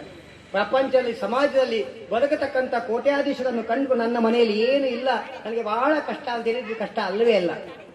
ತನ್ನ ಸ್ವಯಾರ್ಜಿತವಾದಂಥ ಕರ್ಮದಿಂದ ಏನು ಅನುಭವಿಸಲಿಕ್ಕೆ ಸಾಧ್ಯ ಉಂಟು. 1,000 ರೂಪಾಯಿ ಸಂಬಳ ತಕ್ಕಂಥ ಕೂಲಿಯ ವ್ಯಕ್ತಿಗೆ ಯಾವ ಅದೃಷ್ಟವನ್ನು ಅನುಭವಿಸಲಿಕ್ಕೆ ಸಾಧ್ಯ ಉಂಟು, ಅದು ಅದೃಷ್ಟವನ್ನು ಅನುಭವಿಸಿದ್ದಾರಂತಾದ್ರೆ ಅದು ಕಷ್ಟ ಅಲ್ಲವೇ ಅಲ್ಲ. ಅವನ ಕರ್ಮ, ಅವನ ದುಡಿಮೆಗೆ ಅನುಸಾರವಾದ ಸುಖವನ್ನು ಭಗವಂತ ಅನುಗ್ರಹಿಸಿದ್ದಾನೆ. ಇದ್ದದ್ರಲ್ಲಿ ನೆಮ್ಮದಿಯನ್ನ ಕಾಣತಕ್ಕಂಥದ್ದೇ ಸುಖ. ಇದ್ದದ್ದನ್ನು ಹೆಚ್ಚಾಗಿ ಬಯಸತಕ್ಕಂಥದ್ದೇ ಇದು ಕಷ್ಟ. ಕಷ್ಟ ಅನ್ನುವಂಥ ಅರ್ಥಕ್ಕೆ ಇನ್ನೊಂದು ಪ್ರತಿರೂಪವೇ ನಮ್ಮಲ್ಲಿ ಇಲ್ಲದನ್ನು ನಾವು ಬಯಸುವಂತಹದ್ದು ನಮ್ಮ ಕಷ್ಟವನ್ನು ತಂದು ಕೊಡ್ತದೆ. ನಮ್ಮಲ್ಲಿ ಇದ್ದದನ್ನೇ ನಾವು ಬಯಸಿಕೊಂಡು ಸಂತೋಷವಾಗಿ ಇರ್ತೇವೆ ಅಂತ ಆದ್ರೆ ಅದು ಕಷ್ಟವನ್ನು ನಮಗೆ ತಂದು ಕೊಡ್ಲಿಕ್ಕೆ ಸಾಧ್ಯವಿಲ್ಲ. ಆದ್ರಿಂದ ಮನುಷ್ಯ ಜನ್ಮದ ಪ್ರಾಪ್ತಿಕರ್ತಿಗೋಸ್ಕರವಾಗಿ ಭಗವಂತನನ್ನು ನಾವು ಆರಾಧನೆ ಮಾಡತಕ್ಕಂಥ ಸೃಷ್ಟಿಯ ಕ್ರಮವನ್ನು ನಾವು ಅನುಸರಿಸತಕ್ಕಂತಹದ್ದು ನಮ್ಮ ಜನ್ಮ ಪಾವನ ಮಾಡಿಕೊಳ್ಳಿಕ್ಕಾಗಿ. ಕಲಿಯುಗದಲ್ಲಿ ನಮಗೆ ಆಯುಷ್ಯ ಕ್ಷೀಣವಾಗ್ತಾ ಬರ್ತದೆ. ಶತಮಾನಂ ನಾವು ವೇದ ಮಂತ್ರಗಳಲ್ಲಿ ಶತಮಾನಂ ಭವತಿ ಅಂತ ಆಶೀರ್ವಾದ ಮಾಡ್ತಾ ಇದ್ದೇವೆ. ಶತಮಾನಗಳವರೆಗೂ ಬದುಕು, ಶತಮಾನವರೆಗೂ ಸಹ ದೇವತಾ ಅರ್ಚನೆ ಮಾಡು, ಶತಮಾನದವರೆಗೂ ದಾನ ಧರ್ಮ ಪರೋಪಕಾರವನ್ನು ಮಾಡಿ ಸಜ್ಜನರಾಗಿ ಬದುಕತಕ್ಕಂಥ ಆಶೀರ್ವಾದವನ್ನು ಮಾಡ್ತೇವೆ. ಆದರೆ ಕಲಿಯುಗದಲ್ಲಿ ನಮ್ಮ ಆಯುಷ್ಯ ಕ್ಷೀಣವಾಗ್ತಾ ಬರ್ತಾ ಇದೆ. 100 ಶತಮಾನಗಳಿಗೆ ಬದುಕಬೇಕಾದಂಥ ಮನುಷ್ಯ ಇವತ್ತು 60-50 ವರ್ಷಕ್ಕೆ ಸೀಮಿತವಾಗಿರತಕ್ಕಂಥ ನಾವು ಕರ್ಮವನ್ನು ನೋಡ್ತೇವೆ. ವಿಜ್ಞಾನಿಗಳು ಹೇಳ್ತಾರೆ ಆ ಕರ್ಮಕ್ಕೆ ನಮ್ಮ ಆಹಾರ ಕರ್ಮ, ಈ ಪ್ರಕೃತಿಯಲ್ಲಿ ಇರತಕ್ಕಂಥ ಇದರಿಂದ ನಮಗೆ ಆಯುಷ್ಯ ಕ್ಷೀಣ ಆಗ್ತಾ ಇದೆ. ಆದ್ರೆ ಆಧ್ಯಾತ್ಮಿಕ ಜೀವಿಯಾಗಿ ನಾನು ಹೇಳೋದಿಷ್ಟೇ, ನಮ್ಮ ಪಾಪ ಕರ್ಮವೇ ನಮ್ಮ ಆಯುಷ್ಯವನ್ನು ಕ್ಷೀಣ ಮಾಡಲಿಕ್ಕೆ ಸಾಧ್ಯವಾಗಿದೆ. ನಾವು ಮಾಡ್ತಕ್ಕಂಥ ಪಾಪವೇ ನಮ್ಮ ಆಯುಷ್ಯವನ್ನು ಕ್ಷೀಣ ಮಾಡ್ತಾ ಇದೆ. ಹೊರತು ಆ ಪಾಪಗಳಿಂದ ನಾವು ಮುಕ್ತಿ ಹೊಂದತಕ್ಕಂಥ ಪ್ರಯತ್ನ ಮಾಡಿದ್ರೆ ಆಯುಷ್ಯ ಕ್ಷೀಣವಾಗದಿದ್ದು ಆರೋಗ್ಯವಾಗಿ ಬದುಕಲಿಕ್ಕೆ ಸಾಧ್ಯವಾಗ್ತದೆ. ಆರೋಗ್ಯವಾಗಿ ಮನುಷ್ಯ ಬದುಕಬೇಕಂತಾದ್ರೆ ಆ ವಿಶೇಷವಾಗಿರತಕ್ಕಂಥ ನಮ್ಮಲ್ಲಿರತಕ್ಕ, ನಾನು ಮೊದಲೇ ಹೇಳಿದ್ದೇನೆ, ಕಾಮಕ್ರೋಧಾದಿ ಮೋಹಗಳನ್ನ ನಿಯಮಿತವಾಗಿ ಬಳಸಿಕೊಳ್ಳಬೇಕು. ಯಾಕಂದ್ರೆ ಕಲಿಯುಗದಲ್ಲಿ ಆಸೆ ಇಲ್ಲದೆ ಮನುಷ್ಯನ ಬದುಕಲಿಕ್ಕೆ ಸಾಧ್ಯವಿಲ್ಲ. ಯಾವುದೋ ಆಸೆ ಇಲ್ಲದೆ ಮನುಷ್ಯ ಜೀವನದಲ್ಲಿ ಸಾಧನೆ ಮಾಡ್ಲಿಕ್ಕೆ ಸಾಧ್ಯ ಇಲ್ಲ. ನಮಗೆ ಆಸೆ ಇದೆ ಅಂತ ಮಾತ್ರ ನಾವು ಸಾಧನೆ ಮಾಡ್ಲಿಕ್ಕೆ ಆಗ್ತದೆ. ಆಸೆ ಇಲ್ಲದೆ ಎಲ್ಲವನ್ನ ತ್ಯಜಿಸಿದಂತ ವ್ಯಕ್ತಿ ಅವ ಹುಚ್ಚನಾಗಬಹುದೇ ವಿನಃ ಅವನ ದಾರ್ಶನಿಕ ಆಗ್ಲಿಕ್ಕೆ ಸಾಧ್ಯ ಇಲ್ಲ. ಆಸೆಗಳು, ಈ ಕಾಮಕ್ರೋಧಾದಿ ಮೋಹಗಳು ನಿಯಮಿತವಾಗಿ ನಮ್ಮ ಜನ್ಮದಲ್ಲಿ ಇದ್ದಾಗ ಮಾತ್ರ ನಾವು ನಿಯಮಿತವಾಗಿ ಮನುಷ್ಯ ಜನ್ಮವನ್ನು ಸ್ವಾರ್ಥಪಡಿಸಿಕೊಳ್ಳಿಕ್ಕೆ ಸಾಧ್ಯ. ಇದು ನಾವು ಎಲ್ಲರೂ ಅರ್ಥವಿಸಿಕೊಳ್ಳಬೇಕು. ಆದ್ರಿಂದ ಇವತ್ತು ಈ ಮಾರಿಯಮ್ಮನ ಸಾನ್ನಿಧ್ಯದಲ್ಲಿ ವಿಶೇಷವಾದ ಜ್ಞಾನಾರ್ಜನೆಗಾಗಿ ನೀವು ಈ ಸಭೆಯನ್ನು ಆಯೋಜಿಸಿರಬಹುದು. ಆದರೆ ಈ ಸಭೆಯ ನಾವೇನು ಮಾತಾಡಿದ್ದೇವೆ ಅದು ನೀವು ಎಲ್ಲರಿಗೂ ಪಾಲಿಸಬೇಕಂತೂ ನಮ್ಮದೇನು ಒತ್ತಡ ಇಲ್ಲ. ಆದರೆ ನಿಮ್ಮ ಆತ್ಮಕ್ಕೆ ಯಾವುದು ಸತ್ಯ ಅನಿಸಿದೆ ಅದನ್ನು ಪಾಲಿಸಿದ್ರೆ ನಮ್ಮ ಆ ದೇವಿಯ ಆರಾಧನೆ ಮಾಡತಕ್ಕಂತಹದ್ದು ಬದುಕನ್ನು ನಾವು ಕಾಣ್ತೇವೆ. ದೇವರು ಮೂಕಸ್ಮಿತಃ ನಿರ್ಭಯವಾಗಿ ಚಲನೆ ಇಲ್ಲದೆ ಅವಳು ನಿಂತಿದ್ದಾಳೆ. ಆದರೆ ನಾವಲ್ಲಿ ಪ್ರಸಾದ ಆದಾಗ ಆ ಭಗವಂತ ನಮಗೆ ಪ್ರಸಾದ ಕೊಟ್ಟಿದ್ದೇವೆ ಅಂತ ನಾವು ನಂಬಿದ್ದೇವೆ. ನಮ್ಮ ವಸ್ತುನಿಷ್ಠತೆ, ನಂಬಿಕೆ ಆ ಭಗವಂತನ ಚೈತನ್ಯದಲ್ಲಿ ಇರತಕ್ಕಂಥದ್ದು, ನಮ್ಮ ಏನು ನಂಬಿಕೆ ಇದೆ ಅದು ಸತ್ಯವಾಗತಕ್ಕಂಥದ್ದು ವಿನಃ ಭಗವಂತ ಎಲ್ಲಿಯೂ ಸಹ ನಮಗೆ ನಮ್ಮ ಪ್ರಸಾದವನ್ನು ಕೊಡ್ಲಿಲ್ಲ, ನಿನ್ನ ಮನಸ್ಸು ಸರಿಯಾಗಿದೆ ಅಥವಾ ನಿನಗೆ ನಾನು ಅನುಗ್ರಹಿಸಿದ್ದೇನಂತ. ನಾವು ತಾಯಿ ನಮಗೆ ಅನುಗ್ರಹಿಸಿದ್ದಾಳೆ ಅಂತ ಅದಮ್ಯವಾದ ನಂಬಿಕೆ ಇಟ್ಟುಕೊಂಡು ಆ ಪೂಜೆ ಪುನಸ್ಕಾರಗಳನ್ನು ಸಾಹಿತ್ಯಕ್ಕೆ ಅರ್ಪಿಸಿದ್ದೇವಲ್ಲ, ಅದು ಸತ್ಯ, ಅದೇ ಭಗವಂತನ. ಆ ಸತ್ಯ ಅನ್ನು ಹೊರತುಪಡಿಸಿ ಯಾವ ಸತ್ಯವೂ ನಮ್ಮ ಮುಂದೆ ಇಲ್ಲ. ಆದ್ರಿಂದ ಸತ್ಯ ಅಂತ ಹೇಳುವಂತಹದ್ದು ನಮ್ಮ ಆತ್ಮಕ್ಕಾದು, ನಮಗೆ ಯಾರ ಮೇಲೆ ಭಯ ಇಲ್ಲದು ಈ ಜಾನಪದೀಯವಾಗಿರತಕ್ಕಂಥ ಒಂದು ಹೇಳತಕ್ಕಂಥ ನಮ್ಮ ನೆರಳಿಗಾದು ನಾವು ಎದುಗಬೇಕು ಅಂತ.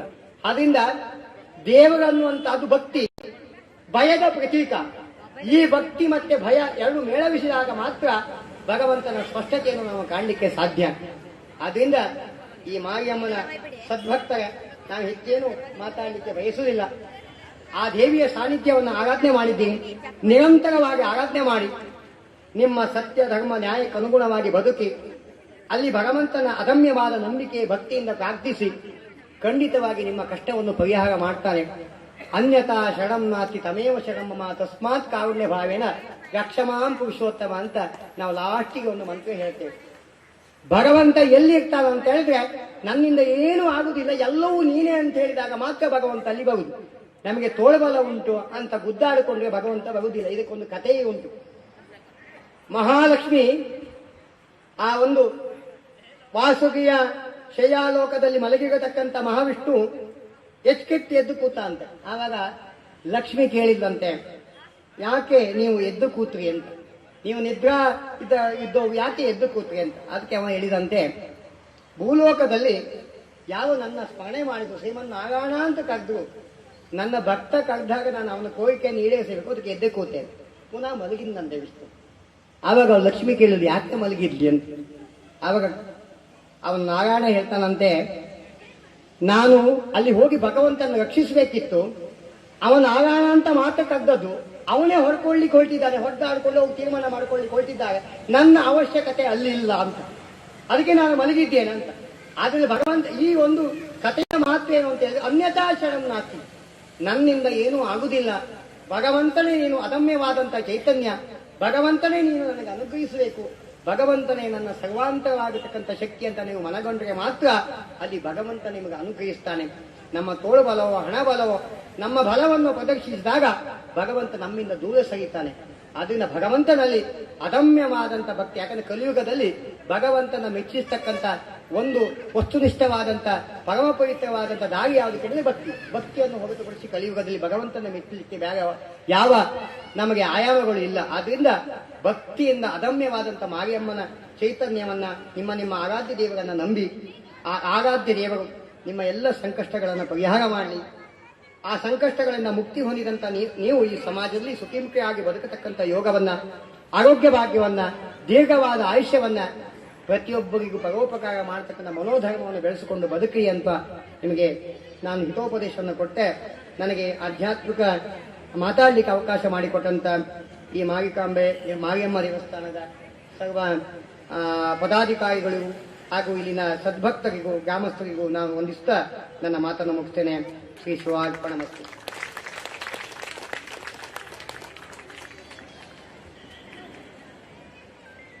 ಶುದ್ಧ ಮನಸ್ಸಿನಿಂದ ಭಕ್ತಿಯಿಂದ ನೀಡುವ ಕೊಡುಗೆಯು ಮಹತ್ವಪೂರ್ಣ ದಾನವಾಗಬಲ್ಲದು ಎನ್ನುವಂತಹ ಹಿತೋಪದೇಶವನ್ನ ನೀಡಿರುವಂತಹ ಶ್ರೀ ಎನ್ ರಘುರಾಮ್ ಮಧ್ಯಸ್ಥರು, ಜ್ಯೋತಿಷಿ ಅರ್ಚಕರು, ಗಂಗಾ ವಿಶ್ವೇಶ್ವರ ದೇವಸ್ಥಾನ ನೇಲವರ ಇವರಿಗೆ ಹೃತ್ಪೂರ್ವಕವಾಗಿರುವಂತಹ ಧನ್ಯವಾದವನ್ನ ಸಲ್ಲಿಸಿಕೊಂಡು, ದಾನಗಳಲ್ಲಿ ಅತ್ಯಂತ ಶ್ರೇಷ್ಠವಾದ ದಾನದಲ್ಲಿ ಒಂದಾದ್ದು ಅನ್ನದಾನ. ಶ್ರೀ ಮಾರಿಯಮ್ಮ ದೇವಿಯ ವರ್ಧಂತೋತ್ಸವದ ಸಂದರ್ಭದಲ್ಲಿ ಅನ್ನ ಸಂತರ್ಪಣೆ ಎನ್ನುವ ದಾನದಲ್ಲಿ ತಮ್ಮನ್ನ ವಿಶೇಷವಾಗಿ ತೊಡಗಿಸಿಕೊಂಡವರು ಶ್ರೀ ಜಯರಾಮ ಶೆಟ್ಟಿ ಚಿತ್ರಪಾಡಿ, ಉಡುಪಿ ಗೋಕುಲ್ ಹೋಟೆಲ್ ಬೆಳಗಾವಿ. ಅವರೊಂದಿಗೆ ಕೆಜಿ ಸೂರ್ಯನಾರಾಯಣಮಯ್ಯ ಚಿತ್ರಪಾಡಿ, ನಿವೃತ್ತ ಡಿಇ ಬಿಎಸ್ಎನ್ಎಲ್ ಮಂಗಳೂರು. ಇವರಿಬ್ಬರು ಕೂಡ ವೇದಿಕೆಯ ಮುಂಭಾಗಕ್ಕೆ ಆಗಮಿಸಿ ಶ್ರೀದೇವಿಯ ಪ್ರಸಾದವನ್ನ ಪಡೆದುಕೊಳ್ಬೇಕಾಗಿ ಅವರಲ್ಲಿ ಪ್ರೀತಿಯಿಂದ ನಾವು ಕೇಳಿಕೊಂಡವರಿದ್ದೇವೆ. ಅವರನ್ನ ಶ್ರೀ ಎನ್ ರಘುರಾಮ್ ಮಧ್ಯಸ್ಥರು ಶ್ರೀದೇವಿಯ ಪ್ರಸಾದವನ್ನ ನೀಡಿ ಗೌರವಿಸಿಕೊಳ್ಬೇಕಾಗಿ ಅವರಲ್ಲಿ ಕೇಳ್ಕೊಳ್ತಾ ಇದ್ದೇವೆ.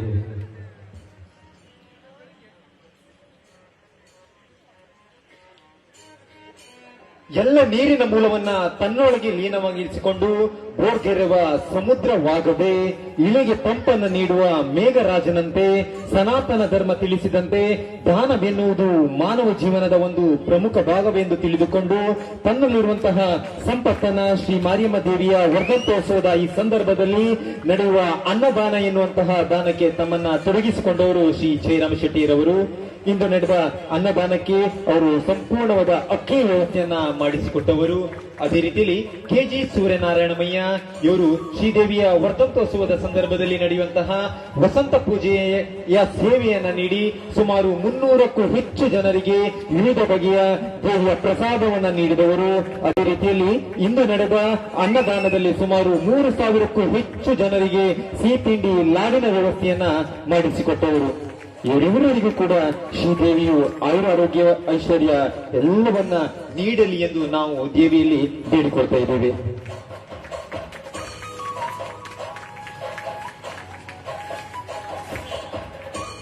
ಈ ಒಂದು ಶ್ರೀದೇವಿಯ ಪ್ರಸಾದವನ್ನ ನೀಡಿ ಗೌರವ ಅರ್ಪಣೆ ಕಾರ್ಯದಲ್ಲಿ ತಮ್ಮನ್ನ ತೊಡಗಿಸಿಕೊಂಡ ವೇದಿಕೆಯಲ್ಲಿರುವಂತಹ ಎಲ್ಲ ಗಣ್ಯಾತಿ ಗಣ್ಯರಿಗೆ ಧನ್ಯವಾದವನ್ನ ಸಲ್ಲಿಸಿಕೊಂಡು,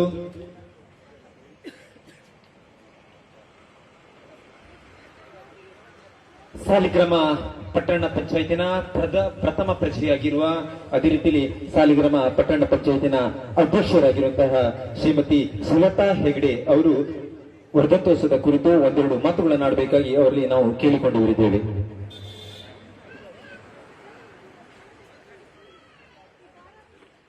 ವೇದಿಕೆ ಮೇಲೆ ಉಪಸ್ಥಿತರಿರುವಂತಹ ಮಾರಿಕಮ್ಮ ದೇವಸ್ಥಾನದ ಅಧ್ಯಕ್ಷರಾಗಿರುವಂತಹ ಚಂದ್ರಶೇಖರ್ ಉಪಾಧ್ಯಾಯರವರೇ ಹಾಗೂ ಎಲ್ಲ ವೇದಿಕೆಯಲ್ಲಿ ಉಪಸ್ಥಿತರಿರುವಂತಹ ಎಲ್ಲ ಗಣ್ಯರೇ ಹಾಗೂ ನೆರೆದಿರುವಂತಹ ಎಲ್ಲ ಭಕ್ತಾಭಿಮಾನಿಗಳೇ, ಬಹುಶಃ ಇದು ನಾವು ಮಾತಾಡುವ ವೇದಿಕೆ ಅಲ್ಲ ಅಂತ ಹೇಳ್ತೀನಿ. ಯಾಕಂದ್ರೆ ಧಾರ್ಮಿಕ ಪ್ರವಚನಕಾರರಾಗಿರುವಂತಹ ರಘುರಾಮ್ ಮಧ್ಯಸ್ಥರವರು ಭಾರಿ ಉತ್ತಮವಾಗಿ ನಮಗೆ ಪ್ರವಚನವನ್ನು ನೀಡಿದರು. ಏನಂದ್ರೆ ನಾವು ಭಗವಂತನನ್ನ ಯಾವ ರೀತಿಯಲ್ಲಿ ಕಲಿಯುಗದಲ್ಲಿ ನೋಡಬಹುದು ಅನ್ನೋದರ ಬಗ್ಗೆ ವಿಶೇಷವಾಗಿ ನಮಗೆ ತಿಳಿಸಿಕೊಟ್ಟವರಿದ್ದಾರೆ. ಆದರೆ ಇವತ್ತು ಈ ಒಂದು ಕಾರ್ಯಕ್ರಮದಲ್ಲಿ ನಾವೆಲ್ಲರೂ ಉಪಸ್ಥಿತರಿದ್ದೇವೆ. ನಮ್ಮ ರಘುರಾಮ್ ಮಧ್ಯಸ್ಥರು ಹೇಳಿದ ಹಾಗೆ ನಮ್ಮ ಧರ್ಮ ಕರ್ಮಗಳಿಗನುಸಾರವಾಗಿ ನಮಗೆ ಮೋಕ್ಷ ಪ್ರಾಪ್ತಿಯಾಗ್ತದೆ ಅನ್ನುವ ನಿಟ್ಟಿನಲ್ಲಿ ಅವರು ನಮ್ಮನ್ನು ತಿಳಿಸಿಕೊಟ್ರು. ಆ ನಿಟ್ಟಿನಲ್ಲಿ ನಾವು ಯೋಚನೆ ಮಾಡ್ತಾ ಹೋದ್ರೆ, ಒಂದಷ್ಟು ದಿನಗಳ ಹಿಂದಕ್ಕೆ ಹೋದ್ರೆ ಒಂದು ಸಣ್ಣ ಗುಡಿ ಇತ್ತು. ನಮ್ಮ ಚಂದ್ರಶೇಖರ್ ಉಪಾಧ್ಯಾಯರಂತವರು ಹಾಗೆ ಹಲವಾರು ನಮ್ಮ ಆನಂದ್ರ ಗಾಣಿಗರಿರ್ಬೋದು, ಕೃಷ್ಣಮೂರ್ತಿ ಭಟ್ರಿರ್ಬೋದು, ಹಲವಾರು ಗಣ್ಯರು ಸೇರಿ ಈ ದೇವಸ್ಥಾನದ ಅಭಿವೃದ್ಧಿ ಕಾರ್ಯದಲ್ಲಿ ತೊಡಗಿದರು. ಅದರಿಂದ ನಾವು ಒಂದಷ್ಟು ನಮ್ಮ ಜೀವನದಲ್ಲಿ ಸಂತೃಪ್ತಿಯ ಜೀವನವನ್ನು ಕಾಣಲಿಕ್ಕೆ ಸಾಧ್ಯ ಆಯಿತು. ಹಾಗೆಯೇ ಇವತ್ತು ಈ ವೇದಿಕೆಯಲ್ಲಿ ಸನ್ಮಾನಗೊಂಡವರು ಜಯರಾಮ್ ಶೆಟ್ರು ಹಾಗೂ ಇನ್ನೊಬ್ರು ಸೂರ್ಯನಾರಾಯಣ ಭಟ್ರ ಅವರು ಅನ್ನದಾನ ಶ್ರೇಷ್ಠವಾದ ದಾನ ಅನ್ನೋದನ್ನ ಕಂಡುಕೊಂಡು ಈ ಮಾರಿಯಮ್ಮನ ಸನ್ನಿಧಿಯಲ್ಲಿ ಅನ್ನದಾನವನ್ನ ಮಾಡಿದ್ರು. ಹೀಗೆಯೇ ನಾವು ನಮ್ಮ ಜೀವನದಲ್ಲಿ ಒಂದಷ್ಟು ದೇವರನ್ನ ಕಾಣುವಂತ ವಿಧವನ್ನ ಬೆಳೆಸ್ಕೊಂಡಲ್ಲಿ ನಮ್ಮ ಜೀವನ ಪವಿತ್ರವಾಗ್ತದೆ, ಪಾವನವಾಗ್ತದೆ ಅಂತ ಈ ಸಂದರ್ಭದಲ್ಲಿ ಹೇಳಲಿಕ್ಕೆ ಬಯಸ್ತೇನೆ.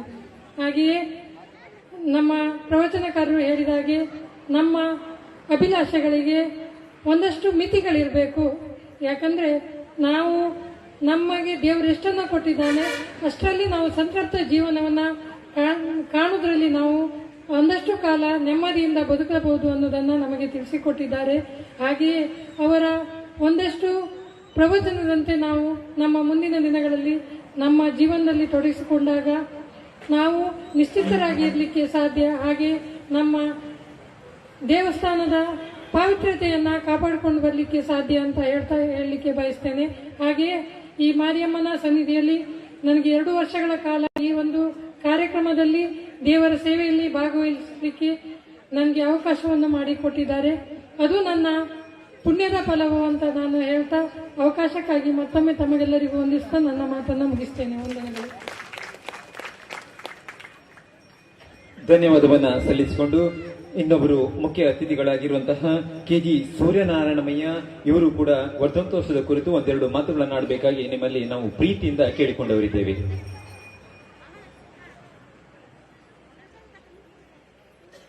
ಗಣಾನಾಂ ತ್ವಾ ಗಣಪತಿಂ ಹವಾಮಹೇ ಕವಿಂ ಕವೀನಾಂ ಉಪಮಶ್ರವಸ್ತವಂ ಜ್ಯೇಷ್ಠರಾಜಂ ಬ್ರಹ್ಮಣಾಂ ಆನಶೃಣ್ವನ್ನೋತಿಭಿಸ್ಸೀದ ಸಾದನಂ. ಹರಿ ಓಂ. ಯಾ ದೇವಿ ಸರ್ವಭೂತೇಷು ಮಾತೃರೂಪೇಣ ಸಂಸ್ಥಿತ ನಮಸ್ತಸ್ಸೈ ನಮಸ್ತಸ್ಸೈ ನಮಸ್ತಸ್ಸೈ ನಮೋ ನಮಃ. ಇಂದಿನ ಸುಂದರ ಸಂಜೆಯ ಸೊಬಗಿನ ಸಭೆಯ ಅಧ್ಯಕ್ಷತೆಯನ್ನು ವಹಿಸಿರತಕ್ಕಂಥ ದೇವಸ್ಥಾನದ ಅಧ್ಯಕ್ಷರೂ ಆಗಿರತಕ್ಕಂಥ ಶ್ರೀಯುತ ಚಂದ್ರಶೇಖರ್ ಶಾಸ್ತ್ರಿ, ಸಾಲಿಗ್ರಾಮ ಪಟ್ಟಣ ಪಂಚಾಯಿತಿಯ ಪ್ರಥಮ ಪದೇ ಶ್ರೀಮತಿ ಸುಗತಾ ಹೆಗಡೆಯವರೇ, ಇಂದಿನ ಧಾರ್ಮಿಕ ಪ್ರವಚನಕಾರರಂತಹ ಜ್ಯೋತಿಷಿ ಶ್ರೀಯುತ ರಘುರಾಮ ಮಧ್ಯಸ್ಥರವರೇ, ಹಾಗೂ ಸ್ನೇಹಿತರಾದಂತಹ ಶ್ರೀಯುತ ಲಕ್ಷ್ಮೀನಾರಾಯಣ ಕಾರಂತರವರೇ, ಶ್ರೀಯುತ ಸುರೇಶ್ ಚಂದ್ರವರೇ, ಹಾಗೂ ವಿಜೇಂದ್ರ ಕಾಮತ್ರವರೇ, ಜಯರಾಮ್ ಶೆಟ್ರೆ, ಹಾಗೂ ಕೊಡಗಿನ ವೀರ ಮಹಿಳೆ ನಮ್ಮವರೇ ಆದಂತಹ ಶ್ರೀಮತಿ ಭೋಜಮ್ಮ ಅವರೇ, ಹಾಗೂ ನಮ್ಮ ದೇವಸ್ಥಾನದ ಪದಾಧಿಕಾರಿಗಳಾಗಿರತಕ್ಕಂಥ ಶ್ರೀಮತಿ ಕೃಷ್ಣಮೂರ್ತಿ ಭಟ್ರೆ ಹಾಗೂ ಆನಂದಗಾಣಿಗರು. ಅಷ್ಟೇ ಅಲ್ಲ, ದೇವಸ್ಥಾನದ ಪದಾಧಿಕಾರಿಗಳನ್ನು ಒಳಗೊಂಡಂತೆ ಇರತಕ್ಕಂತಹ ಈ ಗಿರಿ ಸ್ನೇಹಿತರು ಮತ್ತು ಎಕೆ ಫ್ರೆಂಡ್ಸ್ ಇವರ ಜೊತೆಗಿರತಕ್ಕಂಥ ಕುಡಿ ಮೀಸೆಯ ಬಿಸಿ ರಕ್ತದ ನವ ತರುಣರ ದೃಢ ಕಾಯದ ದೊಡ್ಡ ಗುಂಪೇ ನಮ್ಮ ಸಹಾಯಕ್ಕಿದೆ. ಇಂತಹ ಸ್ನೇಹಿತರನ್ನು ಒಳಗೊಂಡಂತಹ ಈ ಒಂದು ನಮ್ಮ ಕಾರ್ಯಕ್ರಮ ಚಂದವಾಗಿ ನಡೆಯುವುದಕ್ಕೆ ಅವರೇ ಮುಖ್ಯ ಕಾರಣ. ಅವರನ್ನು ಸ್ಮರಿಸುತ್ತಾ ಜೊತೆಯಲ್ಲಿ ವಿವಿಧ ಸಮವಸ್ತ್ರಗಳನ್ನು ಧರಿಸಿದಂತಹ ಬೇರೆ ಬೇರೆ ಸಂಘ ಸಂಸ್ಥೆಗಳ ಮಾತೆಯರು, ಅಕ್ಕ ತಂಗಿಯರು, ಅವರೆಲ್ಲರಿಗೂ ಮಾರ್ಗದರ್ಶನ ನೀಡತಕ್ಕಂಥ ಹಿರಿಯರು ಹಾಗೂ ಪುಟಾಣಿ ಮಕ್ಕಳೇ. ನನ್ನ ಈ ಪೀಠಿಕೆ ನೋಡಿ ನಿಮಗೆ ಹೆದರಿಕೆ ಆಗಿರ್ಬೋದು, ಖಂಡಿತ ಹೆದರಬೇಡಿ. ಕೇವಲ 2 ನಿಮಿಷ ಮುಗಿಸ್ತೇನೆ. ಹೌದು, ಈ ದಿನ ನಮ್ಮ ದೇವಸ್ಥಾನದ ವರ್ಧಂತ್ಯೋತ್ಸವ, 11ನೇ ವರ್ಧಂತ್ಯೋತ್ಸವ. ನಮ್ಮ ತಾಯಿ ಬಣ್ಣ ಬಣ್ಣದ ಜಲತಾರಿ ಸೀರೆಯನ್ನು ಉಟ್ಟು ನಳನಳಿಸ್ತಾ ಇದ್ದಾಳೆ. ವಿವಿಧ ರೀತಿಯ ಹೂಗಳ ರಾಶಿಯಲ್ಲಿ ಅವಳು ಯಾವ ರೀತಿ ಕಂಗೊಳಿಸ್ತಿದ್ದಾಳೆ ಅಂದರೆ, ಮಳೆಗಾಲದ ಮೋಡಗಳ ಮಧ್ಯದಲ್ಲಿ ಓಡುವ ಮಳೆಗಾಲದ ಪೂರ್ಣ ಚಂದ್ರನ ಹಾಗೆ ಬಿಂಬಿಸ್ತಾ ಇದ್ದಾಳೆ. ವೈಶಾಖದ ಸೂರ್ಯನಂತೆ ಈ ವಿದ್ಯುತ್ ದೀಪದ ಅಲಂಕಾರದಲ್ಲಿ ಅವಳ ಕಣ್ಣುಗಳು ಕಿರಣಗಳಂತೆ ಹೊಳೆಯುತ್ತಿವೆ. ಅಂತಹ ಸಂದರ್ಭದಲ್ಲಿ ಒಂದು ಕಡೆಯಿಂದ ಭಕ್ತಿ ಮಂಡಳಿಯಿಂದ ಭಜನಾ ಭಕ್ತಿ ರಸಗಾನಗಳು, ಸಂಗೀತ ಲಹರಿ, ಇನ್ನೊಂದು ಕಡೆಯಿಂದ ನಮ್ಮ ಸುವಾಸಿನಿಯರ ಲಲಿತಾ ಸಹಸ್ರನಾಮ, ಪುರೋಹಿತರ ಕಂಚಿನ ಕಂಠದಿಂದ ಬರುತ್ತಿರತಕ್ಕಂತಹ ವೇದಘೋಷ ಮಂತ್ರಘೋಷಗಳು, ಹಾಗೂ ಪ್ರಸಾದಕ್ಕಾಗಿಯೋ ಅಥವಾ ದೇವರ ನೈವೇದ್ಯಕ್ಕಾಗಿ ಅಣಿಗೊಳ್ಳುತ್ತಿರತಕ್ಕಂಥ ಪಾಕಶಾಸ್ತ್ರ ಪ್ರವೀಣರಿಂದ ಉಂಟಾಗಿದ್ದಂಥ ಸುಂದರ ಸವಿಸವಿಯಾದ ಸುವಾಸನೆ, ಅದೆಲ್ಲರ ಜೊತೆಯಲ್ಲಿ ಚಂಡೆವಾದನದ ಸುಂದರ ನಿನಾದ, ಇನ್ನು ರಾತ್ರಿ ನಮ್ಮ ದಕ್ಷಿಣ ಕನ್ನಡದ ಬರತಕ್ಕಂಥ ದಕ್ಷಿಣ ಕನ್ನಡದ ಗಂಡುಕಲೆ ಯಕ್ಷಗಾನದ ವೈಭವ, ಇದೆಲ್ಲವನ್ನು ನೋಡುವಾಗ ಖಂಡಿತ ನಮ್ಮ ಅಮ್ಮ ತುಂಬಾ ಸಂತೋಷಗೊಳ್ತಾಳೆ. ಸಂತೋಷಗೊಂಡು ಮಕ್ಕಳೇ ನಿಮ್ಗೆ ಏನ್ ಬೇಕು ಕೇಳ್ಕೊಳ್ಳಿ ಅಂತ ಕೇಳ್ತಾರೆ. ನಮ್ಮ ಅಡಿಗೆ ಮಧ್ಯಸ್ಥರಿಗೆ ಹೇಳಿದ್ರು ನಂಬಿಕೆಯೇ ಮುಖ್ಯ ಅಂತ. ಹೌದು, ಈ ಒಂದು ಯಾವುದೋ ಒಂದು ಹಬ್ಬದಲ್ಲಿಯೋ ಅಥವಾ ವರ್ಧಂತಿ ಉತ್ಸವದಲ್ಲಿಯೋ ದೇವರ ಒಂದು ಇದು ನಮ್ಮ ನಂಬಿಕೆ, ದೇವರ ಒಂದು ಅವರ ಪ್ರಭಾವ ಜಾಸ್ತಿ ಇರುತ್ತೆ ಅಂತ ಅನ್ಕೊಳ್ತೇವೆ. ಆದ್ರೆ ನಾವು ಏನ್ ಕೇಳ್ಕೊಳ್ತೀವೋ ಎಲ್ಲ ಅನುಗ್ರಹಿಸ್ತಾಳಂತೆ. ಖಂಡಿತ ನಾವು ಕೇಳಿಕೊಳ್ಳೋಣ, ಖಂಡಿತ ನಮಗೆ ಅನುಗ್ರಹಿಸ್ತಾಳೆ. ಇದು ನಮ್ಮ ಸುಸಂದರ್ಭ, ಒಳ್ಳೆಯ ಸಂದರ್ಭ. ಅಷ್ಟೇ ಅಲ್ಲ, ಈಗ ಒಂದು ಮಾತು ನಮಗೆ ಹೇಳಬೇಕಾಗಿದೆ. ನನಗೆ ಇದು ಪೂರ್ತಿ ಒಂದು ಸನ್ಮಾನ ಮಾಡೋದು ಅದೇನು ಅವಶ್ಯಕತೆ ಇರಲಿಲ್ಲ ಅನ್ಸುತ್ತೆ. ಯಾಕಂದ್ರೆ ಇದು ನಾನು ಒಬ್ಬನ ಕೆಲಸ ಅಲ್ಲ, ಎಲ್ಲರೂ ಸೇರಿ ಮಾಡಿದ ಕೆಲಸ. ನಮ್ದೆಲ್ಲ ಸ್ವಲ್ಪ ಅಳಿಲು ಸೇವೆ ಅಷ್ಟೇ. ಆ ದೇವಿ ನನಗೆ ಕೊಡುವ ಶಕ್ತಿಯನ್ನು ಕೊಟ್ಟಿದ್ದಾಳೆ, ಕೊಡುವ ಮನಸ್ಸನ್ನು ಕೊಟ್ಟಿದ್ದಾಳೆ. ಓಕೆ, ನಾನು ಸ್ವಲ್ಪ ಕೊಟ್ಟಿದ್ದೇನೆ ಅಷ್ಟೇನೆ. ಓಕೆ, ಅದೊಂದು ದೊಡ್ಡ, ನಾನು ಬಹಳ ಒಂದು ದೊಡ್ಡ ವಿಶೇಷ ಅಂತ ಅಂದುಕೊಳ್ಳೋದಿಲ್ಲ. ನೀವು ಸನ್ಮಾನ ಮಾಡಿದ್ದನ್ನು ನಾನು ತಪ್ಪು ಅಂತಲೂ ಹೇಳೋದಿಲ್ಲ. ಹಾಗಾಗಿ ನಿಮಗೆ ತುಂಬಾ ಋಣಿಯಾಗಿರುತ್ತೇನೆ. ಅಷ್ಟೇ ಅಲ್ಲ, ಈ ಒಂದು ಸಂದರ್ಭದಲ್ಲಿ ನಮ್ಮ ಕಿರಿಯರಿಗೆ, ನನ್ನ ಎಳೆಯರಿಗೆ, ಮಕ್ಕಳಿಗೆ ಅಥವಾ ಯುವಕರಿಗೆ ಒಂದು ಕಿವಿ ಮಾತನ್ನು ಹೇಳಿಕೊಂಡು ನನ್ನ ಮಾತು ಮುಗಿಸ್ತೇನೆ. ಹೌದು, ಕೇವಲ ಒಂದೇ ಮಾತು. ಧಾರ್ಮಿಕವಾಗಿ ನಾವು ಬೆಳೆಯಬೇಕು. ಹೌದು, ನೀವು ಅಕಾಡೆಮಿಕ್ ಎಜುಕೇಶನ್ ಅಲ್ಲಿ ವಿಜ್ಞಾನ, ಕಲೆ ಎಲ್ಲ ಕಲಿತೀರಿ, ಅದೆಲ್ಲ ಬಹಳ ಮುಖ್ಯ, ನಮ್ಮ ಜಾಬಿಗೋಸ್ಕರ ಬಹಳ ಮುಖ್ಯ. ಹೌದು, ಆದರೆ ನಮ್ಮ ಸನಾತನ ಧರ್ಮವನ್ನು ಕೂಡ ನಾವು ಬಿಡಬಾರದು. ಅಲ್ಲಿ ನಮಗೆ ತಿಳಿದೋ ಕೆಲವು ತಪ್ಪುಗಳನ್ನು ಮಾಡ್ತೇವೆ, ಮಾಡಬಾರದು. ನಮ್ಗೆ ಹಿರಿಯರಲ್ಲಿ ಗೊತ್ತಿರುತ್ತೆ, ಅವ್ರ ಹತ್ರ ಕೇಳಿ ತಿಳ್ಕೊಳ್ಬೇಕು. ಬುಕ್ಗಳನ್ನು ಓದಿ ತಿಳ್ಕೊಳ್ಬಹುದು. ಅಂತ ಇಂಥ ಸಂದರ್ಭಗಳಲ್ಲಿ ನಮ್ಮ ಪ್ರವಚನಕಾರ ಹೇಳಿದ ಮಾತುಗಳನ್ನು ಮನನ ಮಾಡಿಕೊಳ್ಳಿ. ಯಾವ ತಪ್ಪು ಯಾವುದು ಸರಿ ಅಂತ ತಿಳ್ಕೊಳ್ಬೇಕು. ಯಾಕಂದ್ರೆ ಕೆಲವು ಸರಿ ನಮ್ಮ 5-6 ಸಾವಿರ ವರ್ಷಗಳ ಹಿಂದಿನ ದೊಡ್ಡ ಸನಾತನ ಧರ್ಮ ನಮ್ಮದು. ಎಷ್ಟೋ ಸಂಸ್ಕೃತಿಗಳು, ನಮ್ಮ ಈಜಿಪ್ಟ್ ಸಂಸ್ಕೃತಿ ಇರ್ಬೋದು, ಚೀನಾದ ಹಳೆಯ ಸಂಸ್ಕೃತಿ ಇರ್ಬೋದು, ಕೆಲವು ಸಂಸ್ಕೃತಿಗಳು ಮುಂದಿನ ವರ್ಷಗಳಲ್ಲಿ ಅವು ಕಣ್ಣಿಗೆ ಕಾಣದಂತೆ ಅಳಿಸಿ ಹೋಗಿವೆ. ಆದರೆ ಹಿಂದೂ ಸಂಸ್ಕೃತಿ ಹಾಗಾಗಲಿಲ್ಲ. ಸುಮಾರು 2,000 ವರ್ಷಗಳಲ್ಲಿ ಈ ಬೇರೆ ಪರಕೀಯ ಧರ್ಮಗಳ ದಬ್ಬಾಳಿಕೆಯಲ್ಲೂ ಕೂಡ ನಾವು ಉಳಿದುಕೊಂಡು ಬಂದಿದ್ದೇವೆ. ಆದರೆ ಹೇಗೆ ಉಳ್ಕೊಂಡು ಬಂದ್ವಿ? ಕೇವಲ ನಂಬಿಕೆ. ಇತ್ತೀಚಿನ ದಿನಗಳಲ್ಲಿ ನೀವು ಕಾಣಿಸಿರ್ಬೋದು, ನೋಡಿರ್ಬೋದು, ಈ ದಕ್ಷಿಣ ಕನ್ನಡ ಅಥವಾ ಕರಾವಳಿಯ ಜನಗಳಿಗೆ ಮಾತ್ರವಲ್ಲ, ಕರ್ನಾಟಕದ ಜನರಿಗೆ ಮಾತ್ರವಲ್ಲ, ಇಡೀ ದೇಶದ ಜನರಿಗೆ ಮಾತ್ರವೇ, ಪ್ರಪಂಚದಲ್ಲೇ ಗೆದ್ದಂತ ಕಾಂತಾರ ಪಿಕ್ಚರ್ ಹೇಗೆ, ಕಾಂತಾರ ಸಿನಿಮಾ ದೈವಾರಾಧನೆಯ ನಂಬಿಕೆಯಿಂದ ಮಾಡಿದ ಚಿತ್ರ. ಕೇವಲ ನಂಬಿಕೆಯಲ್ಲಿ ಮಾತ್ರವೇ ಒಗ್ಗಟ್ಟಿದೆ ವಿನಃ ಅದನ್ನು ಪ್ರಶ್ನೆ ಮಾಡಿ ಮೂಢನಂಬಿಕೆ ಹಾಗೆ ಚಿತ್ರಿಸಿದರೆ ಖಂಡಿತ ಅವರು ಗೆಲ್ತಿರ್ಲಿಲ್ಲ. ನಂಬಿಕೆಯನ್ನು, ಭಕ್ತಿಯನ್ನು ನಂಬಿಕೆ ಹಾಗೆಯೇ ತೋರಿಸಿದ ಚಿತ್ರ ಆದ್ರಿಂದ ಜನಮೆಚ್ಚುಗೆಯನ್ನು ಗಳಿಸಿತು. ಆದ್ರಿಂದ ನಮ್ಮ ಪ್ರವಚನಕಾರರಿಗೆ ಹೇಳಿದ ಮಾತನ್ನು ಅದೇ ಮಾತನ್ನು ಹೇಳಿದ್ರು, ನಂಬಿಕೆಯನ್ನು ಮಾತನ್ನೇ ಹೇಳಿದ್ರು. ನಾವು ಖಂಡಿತ ನಂಬಿ ಮುನ್ನಡೆಯೋಣ. ಎಲ್ಲ ರೀತಿಯಲ್ಲೂ ಕೂಡ ತಿಳ್ಕೊಂಡು, ಯಾವುದೇ ಸಂದರ್ಭದಲ್ಲಿ ಕೂಡ ಧರ್ಮವನ್ನು ಬಿಡದೆ ವಿಮರ್ಶೆ ಮಾಡಿಕೊಂಡು, ತಪ್ಪು ಯಾವುದು ಒಪ್ಪು ಯಾವುದು ಅಂತ ನೋಡಿಕೊಂಡು. ಯಾಕಂದ್ರೆ ಕೆಲ ಕಡೆ ತಪ್ಪುಗಳು ಆಗ್ಬಹುದು. ಯಾಕಂದ್ರೆ ಎಷ್ಟೋ ಒಂದ್ ಕಡೆ ಸಂಪ್ರದಾಯಗಳು ಹೇಗೆ ಬಂದಿದೆ ನಮ್ಮಲ್ಲಿ ಅಂದ್ರೆ, ಕೆಲವು ಸಂಪ್ರದಾಯಗಳಲ್ಲಿ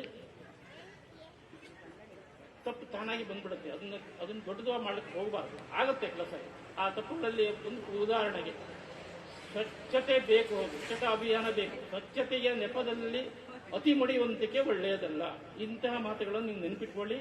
ಅದನ್ನು ನಾವೆಲ್ಲರೂ ಒಂದೇ. ಇಲ್ಲಿ ನಾವು ಮುಖ್ಯವಾಗಿ ಹೇಳಬೇಕಾದ್ರೆ, ಈ ಮಾರಿಗುಡಿಯಲ್ಲಿ ನಾನು ಕಂಡಿದ್ದು, ನಾನು ಕೇಳಿ ನಾವು ಉಡುಪಿ ಜಿಲ್ಲೆ ದೇವನಗರಿ, ಅದರಲ್ಲೂ ಕೂಡ ಸಾಲಿಗ್ರಾಮ ಗುರು ನರಸಿಂಹನ ನೆಲೆಯ ಆಂಜನೇಯನ ರಕ್ಷಣೆ ಇದೆ. ಬಗಲಲ್ಲಿ ಅಮೃತೇಶ್ವರಿಯ ಹಲವು ಮಕ್ಕಳ ತಾಯಿ ಇದ್ದಾಳೆ. ಇಂತಹ ಸಂದರ್ಭದಲ್ಲಿ ಈ ವಾರ್ಡಿನಲ್ಲಿರ್ತಕ್ಕಂಥ ನಮ್ಮ ಈ ಮಾರಿಯಮ್ಮ ನಮ್ಮನ್ನು ರಕ್ಷಿಸುತ್ತಿದ್ದಾಳೆ. ನಾವೆಲ್ಲರೂ ಒಟ್ಟು ಸೇರಿ, ಇಲ್ಲಿ ಒಂದೇ ಜನರು ಮಾಡ್ತಿರೋದು, ಎಲ್ಲಾ ಸಮುದಾಯದ ಜನರು ಒಟ್ಟು ಸೇರಿ ಮಾಡ್ತಿರೋದಂತ ಈ ಒಂದು ಕರ್ತವ್ಯ, ಈ ಒಂದು ತುಂಬಾ ಚಂದವಾಗಿ ನಡೀತಾ ಇದೆ. ಕಳೆದ 12 ವರ್ಷಗಳಿಂದ ನಾನು ನೋಡ್ತಾ ಇದ್ದೇನೆ. ಇಷ್ಟೊಂದು ಚಂದವಾಗಿ ಎಲ್ಲಿಯೂ ನಡೆಯೋದಿಲ್ಲ, ಬಹಳ ಚಂದವಾಗಿ ನಡೀತದೆ. ಈ ಒಂದು ಒಗ್ಗಟ್ಟು ಯಾವಾಗಲೂ ಇರಲಿ ಅಂತ ನಾನು ಆಶಿಸ್ತೇನೆ. ನಾವು ನಮ್ಮ ಕೈಲಾದ ಮುಂದೆ ಕೂಡ ನಾನು ಸೂಕ್ಷ್ಮತೆಯಿಂದ ನಾನು ಕೊಡ್ತೇನೆ. ಮುಖ್ಯವಾಗಿ ನಾನು ಇನ್ನೂ ಒಂದು ಮಾತು ಹೇಳ್ಬೇಕಂದ್ರೆ, ನೀವು ಯಾಕೆ ಎಲ್ಲರೂ ಒಗ್ಗಟ್ಟಾಗಿ ಸೇರಿದ್ರೆ ಯಾಕೆ ಹೇಳ್ತಿದ್ದೀನಿ ಅಂದ್ರೆ, ಮೂಲತಃ ನಾನು ಇಲ್ಲಿ ಹುಟ್ಟಿ ಬೆಳೆದವ ನಾನಲ್ಲ, ಈ ಊರನ್ನು ಅಲ್ಲ. ಇಲ್ಲಿ 20 ವರ್ಷದಿಂದ ಇಲ್ಲಿ ಇದ್ದೇನೆ ಅಷ್ಟೇ. ಬೇರೆ ಊರಿನ ಪಕ್ಕದ ಶಿವಮೊಗ್ಗ ಜಿಲ್ಲೆ ನನ್ನ ಜನ್ಮಭೂಮಿ, ಉಡುಪಿ ನನ್ನ ಕರ್ಮಭೂಮಿ. ಈ ಕರ್ಮಭೂಮಿಯಲ್ಲಿ ಇಲ್ಲಿ ಬಂದು ನಿಮ್ಮೆಲ್ಲರ ಜೊತೆಯಲ್ಲಿ ನಾನು ಇದ್ದೇನೆ. ನೀವು ನನ್ನನ್ನು ನಮ್ಮವರೇ ಅಂತ ತಿಳ್ಕೊಂಡಿದ್ರಿಂದ ನನಗೆ ಬಹಳ ಈ ವೇದಿಕೆಯನ್ನು ಕೊಟ್ಟಿದ್ದನ್ನು ಬಹಳ ಸಂತೋಷ ಆಯಿತು. ಇದೇ ರೀತಿಯಲ್ಲಿ ಮುಂದೆ ಕೂಡ ನಾವು ಹೀಗೆ ಇರೋಣ ಅಂತ ಹೇಳ್ಕೊಳ್ತಾ, ವೇದಿಕೆಯ ಮೇಲಿರತಕ್ಕಂಥ ಎಲ್ಲರಿಗೂ ಮತ್ತೊಮ್ಮೆ ವಂದಿಸುತ್ತಾ, ತಮ್ಮೆಲ್ಲರಿಗೂ ಒಂದು ವಂದನೆಗಳು.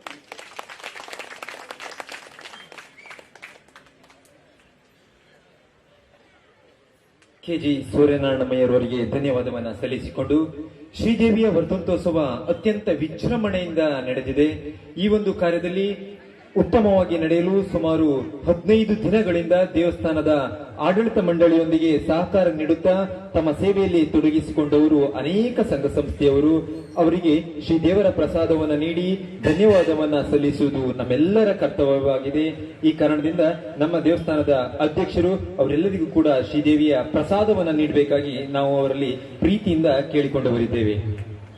ಸಮೃದ್ಧಿ ಸ್ವಸಹಾಯ ಸಂಘ ಅದರ ಅಧ್ಯಕ್ಷರು ಅಥವಾ ಕಾರ್ಯದರ್ಶಿಗಳು ಅಥವಾ ಸರ್ವ ಸದಸ್ಯರು ಯಾರಾದರೂ ಒಬ್ಬರಿದ್ದರೆ ವೇದಿಕೆಗೆ ಆಗಮಿಸಿ ನಮ್ಮ ದೇವಳದ ಅಧ್ಯಕ್ಷರಿಂದ ಶ್ರೀದೇವಿಯ ಪ್ರಸಾದವನ್ನು ಪಡೆದುಕೊಳ್ಳಬೇಕಾಗಿ ನಿಮ್ಮಲ್ಲಿ ನಾವು ಕೇಳಿಕೊಂಡವರಿದ್ದೇವೆ.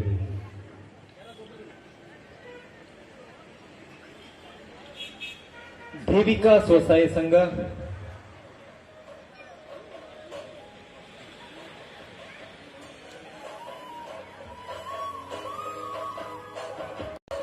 ಮಾರಿಕಾಂಬಾ ಸ್ವಸಹಾಯ ಸಂಘ, ಸಹನಾ ಸ್ವಸಹಾಯ ಸಂಘ, ಸುಮುಖ ಸ್ವಸಹಾಯ ಸಂಘ, ಗಿರಿ ಫ್ರೆಂಡ್ಸ್ ರಿಜಿಸ್ಟರ್ಡ್ ಚಿತ್ರಪಾಡಿ,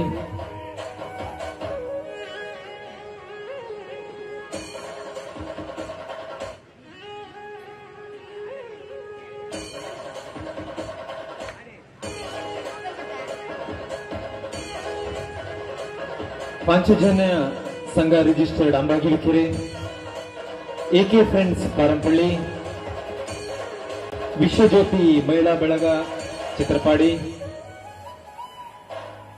ಮಾರಿಯಮ್ಮ ನವೋದಯ ಸಂಘ ಚಿತ್ರಪಾಡಿ,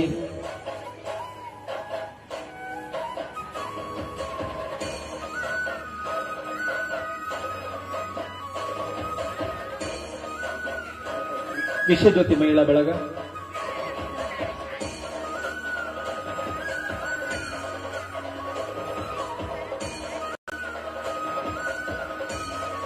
ಶ್ರೀ ದೇವಿಯ ವರ್ಧಂತೋತ್ಸವದ ಸಂದರ್ಭದಲ್ಲಿ ಅನ್ನ ಸಂತರ್ಪಣೆ ಕಾರ್ಯಕ್ಕೆ ಸಂಪೂರ್ಣವಾದ ತರಕಾರಿಯ ವ್ಯವಸ್ಥೆಯನ್ನ ಮಾಡಿಸಿಕೊಟ್ಟವರು ಶ್ರೀ ಲಕ್ಷ್ಮಣ ಪೂಜಾರಿ, ವ್ಯಾಪಾರಸ್ಥರು, ಕೋಟಾ ಹೈಸ್ಕೂಲ್.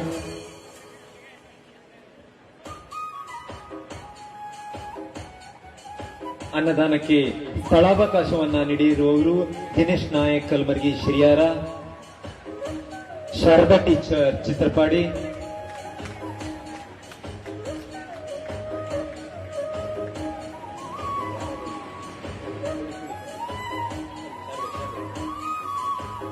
ನೀರಿನ ವ್ಯವಸ್ಥೆಯನ್ನ ಮಾಡಿಸಿರುವವರು ಸತೀಶ್ ಉಡುಪರು, ಶಿಕ್ಷಕರು ಚಿತ್ರಪಾಡಿ.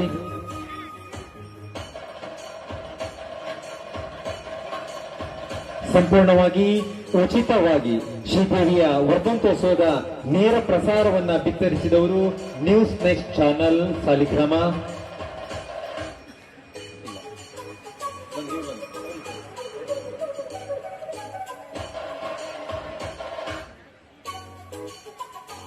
ಅನ್ನದಾನದಲ್ಲಿ ಆಹಾರ ಸಾಮಗ್ರಿಗಳನ್ನ ನೀಡಿದವರು ಯಕ್ಷಗಾನದ ವಸತಿಗೆ ವ್ಯವಸ್ಥೆಯನ್ನು ಮಾಡಿಸಿಕೊಟ್ಟವರು ಗೋಪಾಲ ಶೆಟ್ಟಿ ತೆಕ್ಕಟ್ಟೆ.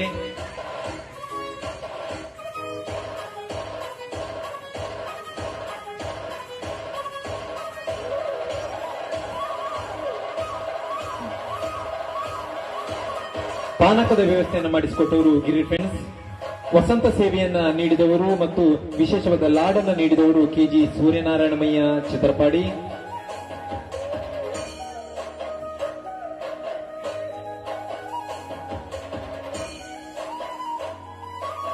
ಎಕೆ ಫ್ರೆಂಡ್ಸ್ ಅಂಬಾಗಿಲಕೆರೆ ವಿಶೇಷವಾದ ಹೂವಿನ ಸೇವೆಯನ್ನ ನೀಡಿದವರು ಎಕೆ ಫ್ರೆಂಡ್ಸ್ ಅಂಬಾಗಿಲಕೆರೆ.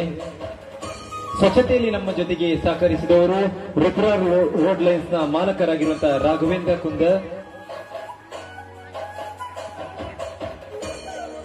ದೇವಸ್ಥಾನಕ್ಕೆ ಸುಂದರವಾಗಿ ಹೂವಿನ ಅಲಂಕಾರ ಸೇವೆಯನ್ನ ನೀಡಿದವರು Bhojamma HB gas agency Saligrama, Sachin Saligrama, Geetha Harish, Shobha Krishna Bengaluru,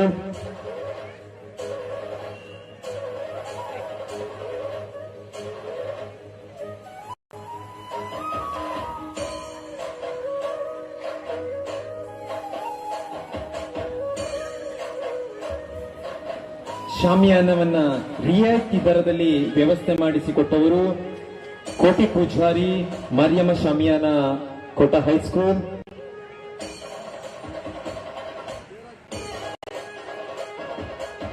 ದೇವಸ್ಥಾನಕ್ಕೆ ಉತ್ತಮವಾದಂತಹ ಲೈಟ್ಸ್ ಮತ್ತು ಕಾರ್ಯಕ್ರಮಗಳಿಗೆ ಸೌಂಡ್ಸ್ ಲೈಟ್ಸ್ ಅನ್ನ ಮಾಡಿಸಿಕೊಟ್ಟವರು ಶ್ರೀಶಾ ಸೌಂಡ್ಸ್ ಅಂಡ್ ಲೈಟ್ಸ್.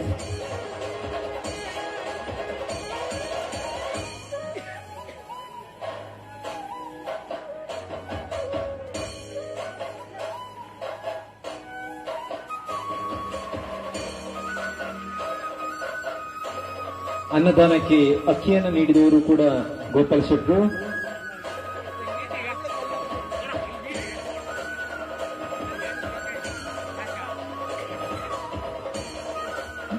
ನಿಮ್ಮೆಲ್ಲರ ಸಹಕಾರ ಹೀಗೆ ಇರಲಿ. ಎಲ್ಲರಿಗೂ ಕೂಡ ಶ್ರೀದೇವಿಯ ಪ್ರಸಾದವನ್ನು ನೀಡಿರುವಂತಹ ದೇವಳದ ಅಧ್ಯಕ್ಷರಿಗೆ ಧನ್ಯವಾದವನ್ನ ಸಲ್ಲಿಸಿಕೊಂಡು, ನಮ್ಮ ಊರಿನವರೇ ಆಗಿರುವ ಶಿಕ್ಷಣ ಇಲಾಖೆಯಲ್ಲಿ ಅತ್ಯಂತ ಉನ್ನತ ಸ್ಥಾನವನ್ನು ಪಡೆದಿರುವವರು ಪದವಿ ಪೂರ್ವ ಶಿಕ್ಷಣ ಇಲಾಖೆಯ ಸಹಾಯಕ ನಿರ್ದೇಶಕರಾಗಿರುವಂತಹ ಸಿ ಸುರೇಶ್ ತುಂಗ ಚಿತ್ರಪಾಡಿ. ಇವರು ಮುಖ್ಯ ಅತಿಥಿಗಳ ಮಾತಿಗಾಗಿ ಪ್ರೀತಿಯಿಂದ ಅವರನ್ನು ನಾವು ಬರಮಾಡಿಕೊಳ್ತಾ ಇದ್ದೇವೆ.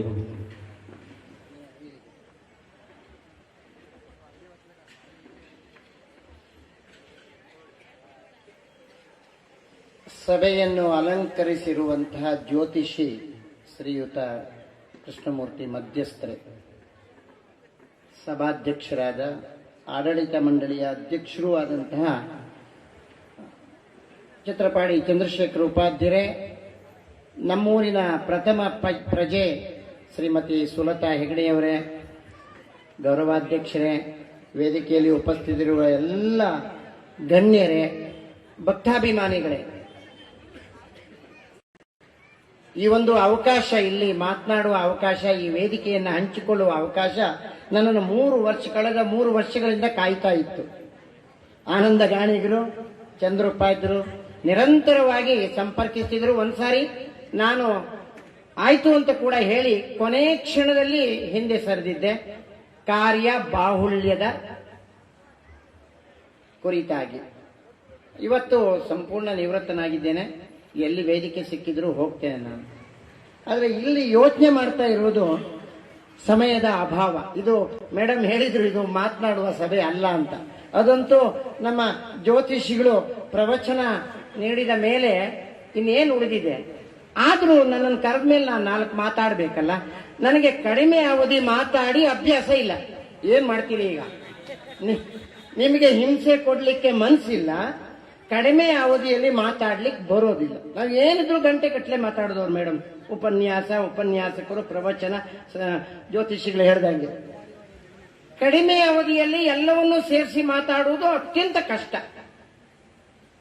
ನಮ್ಮ ಮೈರು ಒಂದು ಮಾತು ಹೇಳಿದ್ರು, ನಾನು ಪರ ಊರಿನವರು ಇಲ್ಲಿ ಬಂದು ಈ ಊರಿನವರಾಗಿದ್ದೇನೆ ಅಂತ.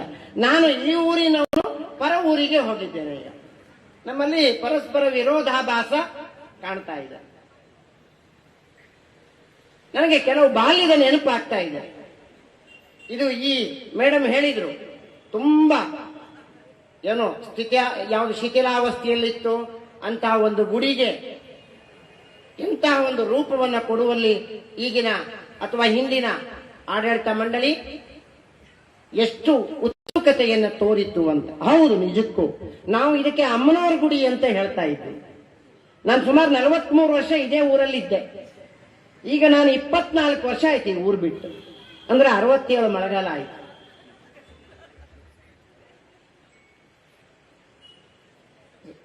ಈಗ ಕೆಲವರು ನನಗೆ ಇನ್ನೂ ಕಣ್ಣೆದುರು ಇದ್ದಾರೆ. ದಿವಂಗತ ಸಂತೆಕಟ್ಟೆ ನರಸಿಂಹ ಗಾಣಿಗರು, ಅವರ ಮಗ ದಿವಂಗತ ಸದಾಶಿವ ಗಾಣಿಗರು, ದಿವಂಗತ ಶೇಷ ಗಾಣಿಗರು, ಶಾಸ ಅಂತ ಹೇಳ್ತಿದ್ವು ನಾವು. ಅವರ ಮಗ ದಿವಂಗತ ವೈಕುಂಠ ಗಾಣಿಗರು, ಈಗ ರಾಮದಾಸ್ ಗಾಣಿಗರು, ಇವರೆಲ್ಲ ಸೇರಿ ಮನೆ ಮನೆಗೆ ಬಂದು ನಾವು 1 ರೂಪಾಯಿ ಕೊಡ್ತಾ ಇದ್ವು ದೇಣಿಗೆ. ನನಗೆ ಸರಿಯಾಗಿ ನೆನಪಿದೆ, 70ನೇ ಇಸ್ವಿವರೆಗೆ. 75ರಲ್ಲಿ ನಾನು ಊರು ಬಿಟ್ಟು ನನ್ನ ಶಿಕ್ಷಣಕ್ಕಾಗಿ ಬೆಂಗಳೂರಿಗೆ ಹೋದೆ. 75ರಲ್ಲಿ 1 ರೂಪಾಯಿ, 1 ಸೇರಕ್ಕಿ, 2 ತೆಂಗಿನಕಾಯಿ ಕೊಡ್ತಾ ಇದ್ವು ಆ ಕಾಲಕ್ಕೆ. ಅದನ್ನು ಎಲ್ಲ ಊರಲ್ಲಿ ಮನೆ ಮನೆಗೆ ಹೋಗಿ ಮಾಡಿ ಮಾರಿ ಉತ್ಸವವನ್ನ ಮಾಡ್ತಾ ಇದ್ರು. ಇಷ್ಟೊಂದು ಅದ್ದೂರಿ ಅಲ್ದಿದ್ರು ಚಂದ್ರಪ್ಪ ಇದ್ರೆ ಮಾಡ್ತಾ ಇದ್ವಿ. ಒಂದು ವೇಳೆ ವಸೂಲಿಗೆ ಬರಲಿಲ್ಲ, ಮನೆಗೆ ಬರಲಿಲ್ಲ ಅಂದ್ರೆ ನಾವು ತಂದು ಕೊಡ್ತಾ ಇದ್ವಿ. ಇಲ್ಲಿ ದರ್ಶನ ಆಗ್ತಾ ಇತ್ತು, ದರ್ಶನ ಕಂಡ್ಕೊಂಡೇ ನಾವು ಮನೆಗೆ ಹೋಗ್ತಾ ಇದ್ವಿ. ಇವತ್ತು ಈ ಒಂದು ಮಾರಿಯಮ್ಮನ ದೇವಸ್ಥಾನ ಜೀರ್ಣೋದ್ಧಾರ ಕಂಡು ವೈಭವೀಕರಿಸ್ತದೆ. ಅದರ ವೈಭವವನ್ನು ನೋಡ್ಲಿಕ್ಕೆ ನನಗೆ ತುಂಬಾ ಸಂತೋಷವಾಗ್ತದೆ. ನಾನು ಒಂದು ನಿದರ್ಶನವನ್ನು ನಿಮ್ಮ ಎದುರಿಗೆ ಹೇಳ್ತೇನೆ, ನಡೆದ ಘಟನೆ ಹೇಳ್ತೇನೆ. ನಾನು ಹೇಳಿದೆ 23 ವರ್ಷ ಆಯ್ತು ಊರು ಬಿಟ್ಟು ಅಂತ. ಒಂದು 12-13 ವರ್ಷಗಳ ಹಿಂದೆ ನನ್ನ ಹೆಂಡತಿಗೆ ಆರೋಗ್ಯದಲ್ಲಿ ತುಂಬಾ ಏರುಪೇರಾಯಿತು, ತುಂಬಾ ಏರುಪೇರು, ಇನ್ನು ಆಗುದಿಲ್ಲ ಅಂತ. ಆಗ ಅವಳ ತಮ್ಮ ನನ್ನನ್ನ ಒಂದು ಜ್ಯೋತಿಷಿಗಳ ಹತ್ರ ಕರ್ಕೊಂಡು ಹೋದ್ರು. ಜ್ಯೋತಿಷಿಗಳು ಇರೋದ್ರಿಂದ ಹೇಳ್ತಾ ಇದ್ದೆ ನೋಡಿ. ಹೋದ ತಕ್ಷಣ ಜ್ಯೋತಿಷಿ ಅವರು ಹೇಳಿದ್ದು, ನೀವು ನಂಬಿದ ಒಂದು ಅಮ್ಮನವರನ್ನ ಮರೆತಿದ್ದೀರಿ, ಹೌದೋ ಅಲ್ವೋ ಅಂತ. ನಾನು ಯೋಚನೆ, ಎಲ್ಲಿಯಪ್ಪ ಅಮ್ಮನವರು ಎಲ್ಲಿದ್ದಾರೆ ಅಂತ.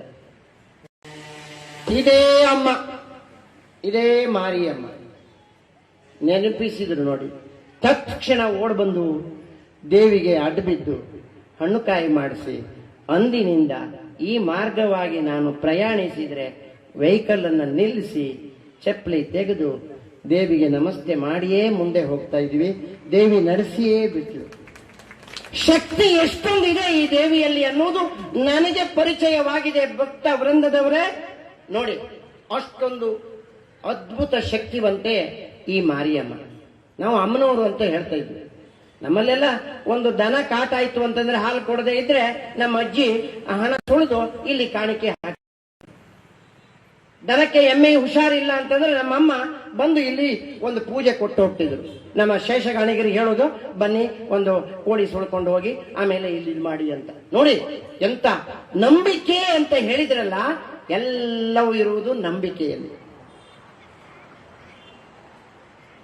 ನನಗೆ ಇವರೆಲ್ಲ ಹೇಳಿದಾಗ ನಮ್ಮ ಮೈರು ಹೇಳ್ತಾ ಹೇಳ್ತಾ ಎಲ್ಲರನ್ನ ಒಗ್ಗೂಡಿಸಿಕೊಂಡು ಇವತ್ತು ಅತ್ಯಂತ ವಿಜೃಂಭಣೆಯಿಂದ ಈ ಕಾರ್ಯಕ್ರಮ ಆಗ್ತಾ ಇದೆ ಅಂತಂದ್ರೆ, ನನಗೊಂದು DVG ಅವರ ಕವನದ 4 ಸಾಲು ನೆನಪಾಗ್ತದೆ. ನಿಮ್ಮ ಎದುರಿಗೆ ನಾನು ಹೇಳಲಿಕ್ಕೆ ಇಷ್ಟಪಡ್ತೇನೆ.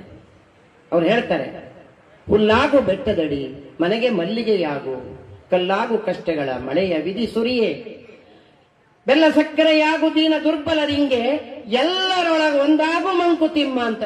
ಎಷ್ಟು ಪ್ರಸ್ತುತವಾಗಿದೆ ನೋಡಿ. ಎಲ್ಲರನ್ನು ಸೇರಿಸ್ಕೊಂಡು ಮುನ್ನಡೆಯುವುದು ಅಷ್ಟು ಸುಲಭದ ಕೆಲಸ ಅಲ್ಲ. ಕಪ್ಪೆಗಳನ್ನ ತಕ್ಕಡಿಗೆ ಹಾಕಿದಾಗ ಆಗತ್ತೆ, ಒಂದು ಆಚೆಗೆ ಆಗ್ತದೆ, ಒಂದು ಈಚೆಗೆ. ಇಂಥ ಒಂದು ಸಂಘಟನೆ ಇಲ್ಲಿ ನಡೆದಿದೆ. ಈ ವರ್ಧಂತ್ಯುತ್ಸವ ನನಗೆ ಅನಿಸ್ತದೆ ಬರೇ ಧಾರ್ಮಿಕ ಉತ್ಸವ ಅಲ್ಲ, ಇದು ಸಾಮಾಜಿಕ ಉತ್ಸವವೂ ಹೌದು. ನಮ್ಮಲ್ಲಿ ಪಾಠದಲ್ಲಿ ಒಂದು ಕಡೆಯಲ್ಲಿ ಬರ್ತದೆ, division of labour and specialisation ಅಂತ. ಎಕನಾಮಿಕ್ಸ್ ನಲ್ಲೂ ಬರುತ್ತೆ, ಶ್ರಮ ವಿಭಜನೆ ಅಂತ ನಮ್ಮಲ್ಲಿ. ನೋಡಿ, ಈ ಒಂದು ಉತ್ಸವದಿಂದಾಗಿ ನೀವು 2 ಲಕ್ಷನೋ 3 ಲಕ್ಷ ರೂಪಾಯಿನೋ ಸಂಗ್ರಹಿಸಿ ಖರ್ಚು ಮಾಡ್ತೀರಿ. ಅದರ ವಿನಿಯೋಗ ಯಾವ ರೀತಿಯಲ್ಲಿ ಹಂಚಲ್ಪಡ್ತದೆ? ಚಪ್ರ ಚಾವಡಿ ಮಾಡುವವರು, ಆ ಹೂ ಬೆಳೆದವನಿಗೆ ಒಂದಿಷ್ಟು ಹೂ ಮಾರಾಟ ಆಗ್ತದೆ, ಅಂಗಡಿಯವರಿಗೆ ವಸ್ತು ಮಾರಾಟ ಆಗ್ತದೆ, ಅರ್ಚಕರಿಗೆ ಒಂದೇನೋ ಜೀವನಕ್ಕೆ ದಾರಿ ಆಗ್ತದೆ, ಅಡುಗೆ ಭಟ್ರಿಗೆ ಒಂದಿಷ್ಟು ಸಂಭಾವನೆ ಸಿಗ್ತದೆ. ಎಷ್ಟು ಈ ವ್ಯವಸ್ಥೆ ಅದ್ಭುತವಾಗಿದೆ ನೋಡಿ. ಇದಕ್ಕೆ ಹೇಳುವುದು ಸಾಮಾಜಿಕ ಬದ್ಧತೆ ಅಂತ. ಒಂದು ಇನ್ನೊಂದರ ಜೊತೆಯಲ್ಲಿ ಹೋಗ್ತದೆ ಯಾವಾಗ್ಲೂ ಕೂಡ. ಒಂದು ದೇವಿಗೆ ಖುಷಿ ಪಡಿಸುವುದು, ಇನ್ನೊಂದು ನಾವೆಲ್ಲ ಖುಷಿ ಪಡುವುದು, ಸಡಗರ ಸಂಭ್ರಮ. ಆ ಮಕ್ಕಳೆಲ್ಲ ಕುಣಿತಾ ಇದ್ರು ಅವಾಗ ಈ ಒಂದು ಅದ್ಭುತವಾದಂತ ಸ್ಟೇಜಿನ ಮೇಲೆ. ಎಲ್ಲರೂ ಕಾಯ್ತಾ ಇದ್ದಾರೆ ನನ್ನ ಭಾಷಣ ಕೇಳಲಿಕ್ಕಂತೂ ಖಂಡಿತ ಅಲ್ಲ. ನೆಕ್ಸ್ಟ್ ಬರುತ್ತೆ, ಎಲ್ಲ ಮುಗಿದ ಮೇಲೆ ಇನ್ನು ಕಾರ್ಯಕ್ರಮ ಬರುತ್ತೆ ಸೊಬಗನ್ನ ನೋಡ್ಲಿಕ್ಕೆ. ಎಂಟರ್ಟೈನ್ಮೆಂಟ್, ಮನರಂಜನೆ ನೋಡಿ. ಅದಕ್ಕೆ ಹೇಳೋದು, ಇವೆಲ್ಲ ದಿನದಿಂದ ದಿನಕ್ಕೆ ಈ ಧಾರ್ಮಿಕ ಉತ್ಸವಗಳು ರಂಗೇರ್ತಾ ಇದ್ದೇವೆ. ಒಂದಿಷ್ಟು ಜನ ಅನುಕೂಲ ಇದ್ದೋ, ಯಾರು ಸಾಲ ಮಾಡಿ ಅಂತೂ ಈಗ ದಾನ ಧರ್ಮ ಮಾಡ್ಲಿಕ್ಕೆ ಹೋಗೋದಿಲ್ಲ. ತನ್ನಲ್ಲಿ ಇದ್ದದನ್ನ ನೀಡ್ತಾರೆ. 500 ರೂಪಾಯಿ ಕೊಟ್ಟರು ಖುಷಿ, 100 ರೂಪಾಯಿ ಕೊಟ್ಟರು ಖುಷಿ, 10,000 ರೂಪಾಯಿ ಕೊಡುವವರು ಇದ್ದಾರೆ. ಆ ಹಣವನ್ನೆಲ್ಲ ಕ್ರೋಢೀಕರಿಸಿ ಇಂತಹ ಒಂದು ಕಾರ್ಯಕ್ರಮವನ್ನ ಇಲ್ಲಿ ನಡೆಸ್ತೀರಿ ಅಂದ್ರೆ ಇದರ ಹಿಂದಿರುವಂತ ಔಚಿತ್ಯವನ್ನ ನಾವು ತಿಳ್ಕೋಬೇಕು. ನಮ್ಮ ಹಿಂದೂ ಸನಾತನ ಧರ್ಮದಲ್ಲಿ ನಾನು ಜ್ಯೋತಿಷಿಗಳ ಎದುರುಗಡೆ ಮಾತಾಡ್ತೀನಿ, ಎಷ್ಟು ನಾನು ಸರಿ, ಸ್ವಲ್ಪ ಭಯ ಆಗ್ತದೆ. ಧರ್ಮೋ ರಕ್ಷತಿ ರಕ್ಷಿತಾಹ ಅಂತ ಹತ್ರ ಬಂದ್ರು ಅವರು. ಇದು ಹಿಂದೂ ಸನಾತನ ಧರ್ಮದ ವೇದವಾಕ್ಯ. ನಾವು ಧರ್ಮವನ್ನ ರಕ್ಷಿಸಿದ್ರೆ ಧರ್ಮ ನಮ್ಮ ರಕ್ಷಣೆ ಮಾಡ್ತದೆ. ಅದು ಒಂದಕ್ಕೊಂದು ಇಂಟರ್ ರಿಲೇಟೆಡ್, ಒಂದು ಇನ್ನೊಂದು ಬಿಟ್ಟು ಹೋಗೋದಿಲ್ಲ. ಹಾಗಾದ್ರೆ ಧರ್ಮ ಅಂದ್ರೆ ಏನು? ಧರ್ಮ ಅಂದ್ರೆ ಜೀವನ ಕ್ರಮ. ಯಾವುದು ಮಾಡಬಾರ್ದು, ಪ್ರಾಣ ಹೋದ್ರೂ ಮಾಡಬಾರ್ದು. ಯಾವುದು ಮಾಡಬೇಕು, ಪ್ರಾಣ ಹೋದ್ರೂ ಸರಿ, ಮಾಡಲೇಬೇಕು. ಇದು ಧರ್ಮ. ಒಂದು ಸತ್ಯ, ಇನ್ನೊಂದು ಅಸತ್ಯ. ಸತ್ಯ ದರ್ಶನವನ್ನ ನಾವು ಮಾಡಿದ್ರು ಜ್ಯೋತಿಷರು. ಕೇಳ್ತಾ ಇದ್ದೆ, ಕೆಲವು ಪಾಯಿಂಟ್ ಎಲ್ಲ ನಾನು ಬರ್ಕೊಂಡಿದ್ದೀನಿ, ನನಗೆ ಬೇಕು ಮುಂದೆ. ನಿಮ್ ಕೆಲವು ಹೇಳಿದಂತ ವಿಷಯವನ್ನ ಆ ಕಾಗದ ಮೇಲೆ ಬರ್ಕೊಂಡಿದ್ದೀನಿ. ತುಂಬಾ ಅರ್ಥವತ್ತಾಗಿ ಪರಿಣಾಮಕಾರಿಯಾಗಿ ಇವತ್ತಿನ ಪ್ರವಚನ ಸಾಗಿ ಬಂತು. ಅಂದ್ರೆ ಶ್ರೀ ಕೃಷ್ಣ ಪರಮಾತ್ಮ ಭಗವದ್ಗೀತೆಯಲ್ಲಿ ಹೇಳ್ತಾರೆ, ಇವತ್ತು 2 ವರ್ಗದ ಜನರು ಸ್ವರ್ಗ ಸೇರಲು ಯೋಗ್ಯರು. ಇದು ತುಂಬಾ ಮುಖ್ಯ. ಶ್ರೀ ಕೃಷ್ಣ ಹೇಳ್ತಾನೆ, 2 ವರ್ಗದ ಜನರು ಸ್ವರ್ಗ ಸೇರಲು ಯೋಗ್ಯರು. ಯಾರಪ್ಪ? ಒಂದು, ಯೋಧ, ದೇಶವನ್ನು ಕಾಯುತ್ತಿರುವ ಯೋಧ ಶತ್ರುಗಳಿಗೆ ಬೆನ್ನು ತೋರಿಸದೆ ಯುದ್ಧವನ್ನು ಗೆದ್ದರೆ ಆ ಯುದ್ಧ ಭೂಮಿಯೇ ಅವನಿಗೆ ಸ್ವರ್ಗ. ಸೋತರೆ ವೀರ ಮರಣ. ಇನ್ನೊಬ್ರು ಯಾರು ಅಂತಂದ್ರೆ, ಯಾರು ಲೋಕ ಕಲ್ಯಾಣಕ್ಕಾಗಿ ಈ ಧಾರ್ಮಿಕ ಆಚರಣೆಯನ್ನ ಅತ್ಯಂತ ನಿಷ್ಠೆಯಿಂದ ನಡೆಸಿಕೊಂಡು ಬರ್ತಾರೋ ಅವರಿಗೂ ಕೂಡ ಈ ಭೂಮಿಯೇ ಸ್ವರ್ಗ. ಸ್ವರ್ಗವನ್ನ ಅರಸಿಕೊಂಡು ಹೋಗುವ ಅವಶ್ಯಕತೆ ಇಲ್ಲ. ಎಷ್ಟು ಚೆನ್ನಾಗಿದೆ ನೋಡಿ. ಭಗವದ್ಗೀತೆಯಲ್ಲಿ ಹೇಳುವ ಪ್ರತಿಯೊಂದು ಅಂಶಗಳು ಕೂಡ ನಮ್ಮ ನಿತ್ಯ ಜೀವನಕ್ಕೆ ಅನ್ವಯಿಸ್ತದೆ.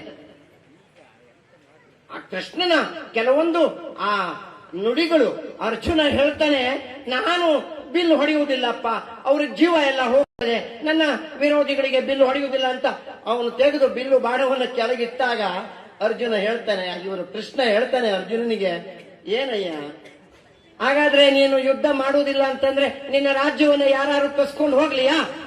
ಪ್ರಜೆಗಳೆಲ್ಲ ನಿನ್ನ ಆಡಳಿತದ ನಿರೀಕ್ಷೆಯಲ್ಲಿದ್ದಾರೆ. ಹೂಡು ಬಾಣವನ್ನು ಹೂಡು, ಹಿಂದೆ ನೋಡ್ಬೇಡ ಅಂತ ಹೇಳ್ತಾನೆ. ಅದೇ ಧರ್ಮ.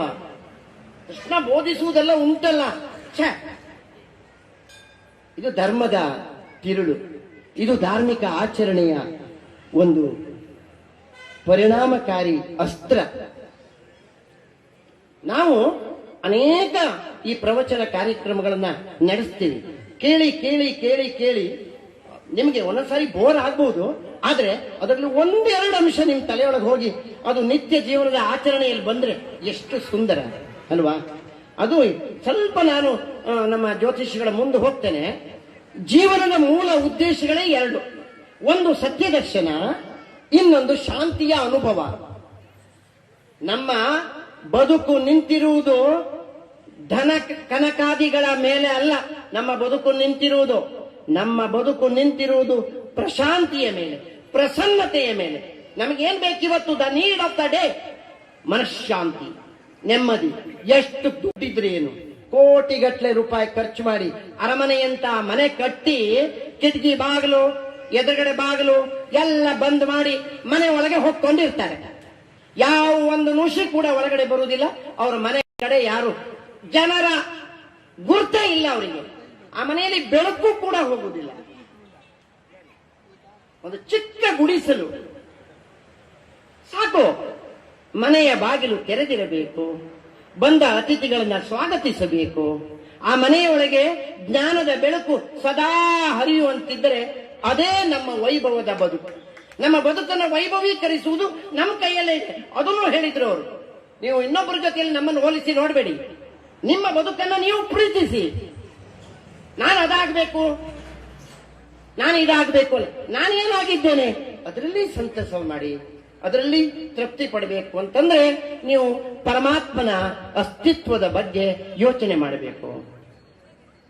ನೋಡಿ, ಇವತ್ತು ಸಮಾಜದಲ್ಲಿ ನಾವು ನೋಡ್ತಾ ಇದ್ದೀವಿ, ಕೆಟ್ಟವರು,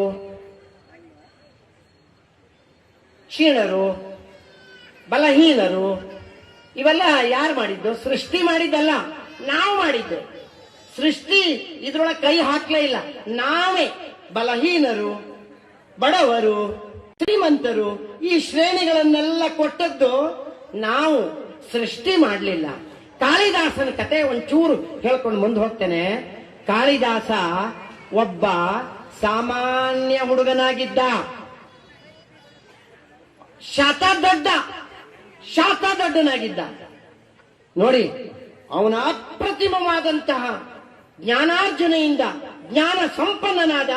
ಇಡೀ ವಿಶ್ವವೇ ಅವನನ್ನ ಶ್ರೇಷ್ಠ ಅಂತ ಪರಿಗಣಿಸಿತು. ನೋಡಿ, ಹಾಗಾದ್ರೆ ಜ್ಞಾನ ಸಂಪತ್ತಿನಿಂದ ಮಾತ್ರ ನಮಗೆ ವಿವೇಚನೆ ಬರುತ್ತೆ, ಜ್ಞಾನೋದಯ ಆಗ್ತದೆ ಅನ್ನೋದಕ್ಕೆ ನಮ್ಮ ಕಾಳಿದಾಸನೇ ಒಂದು ಉದಾಹರಣೆ.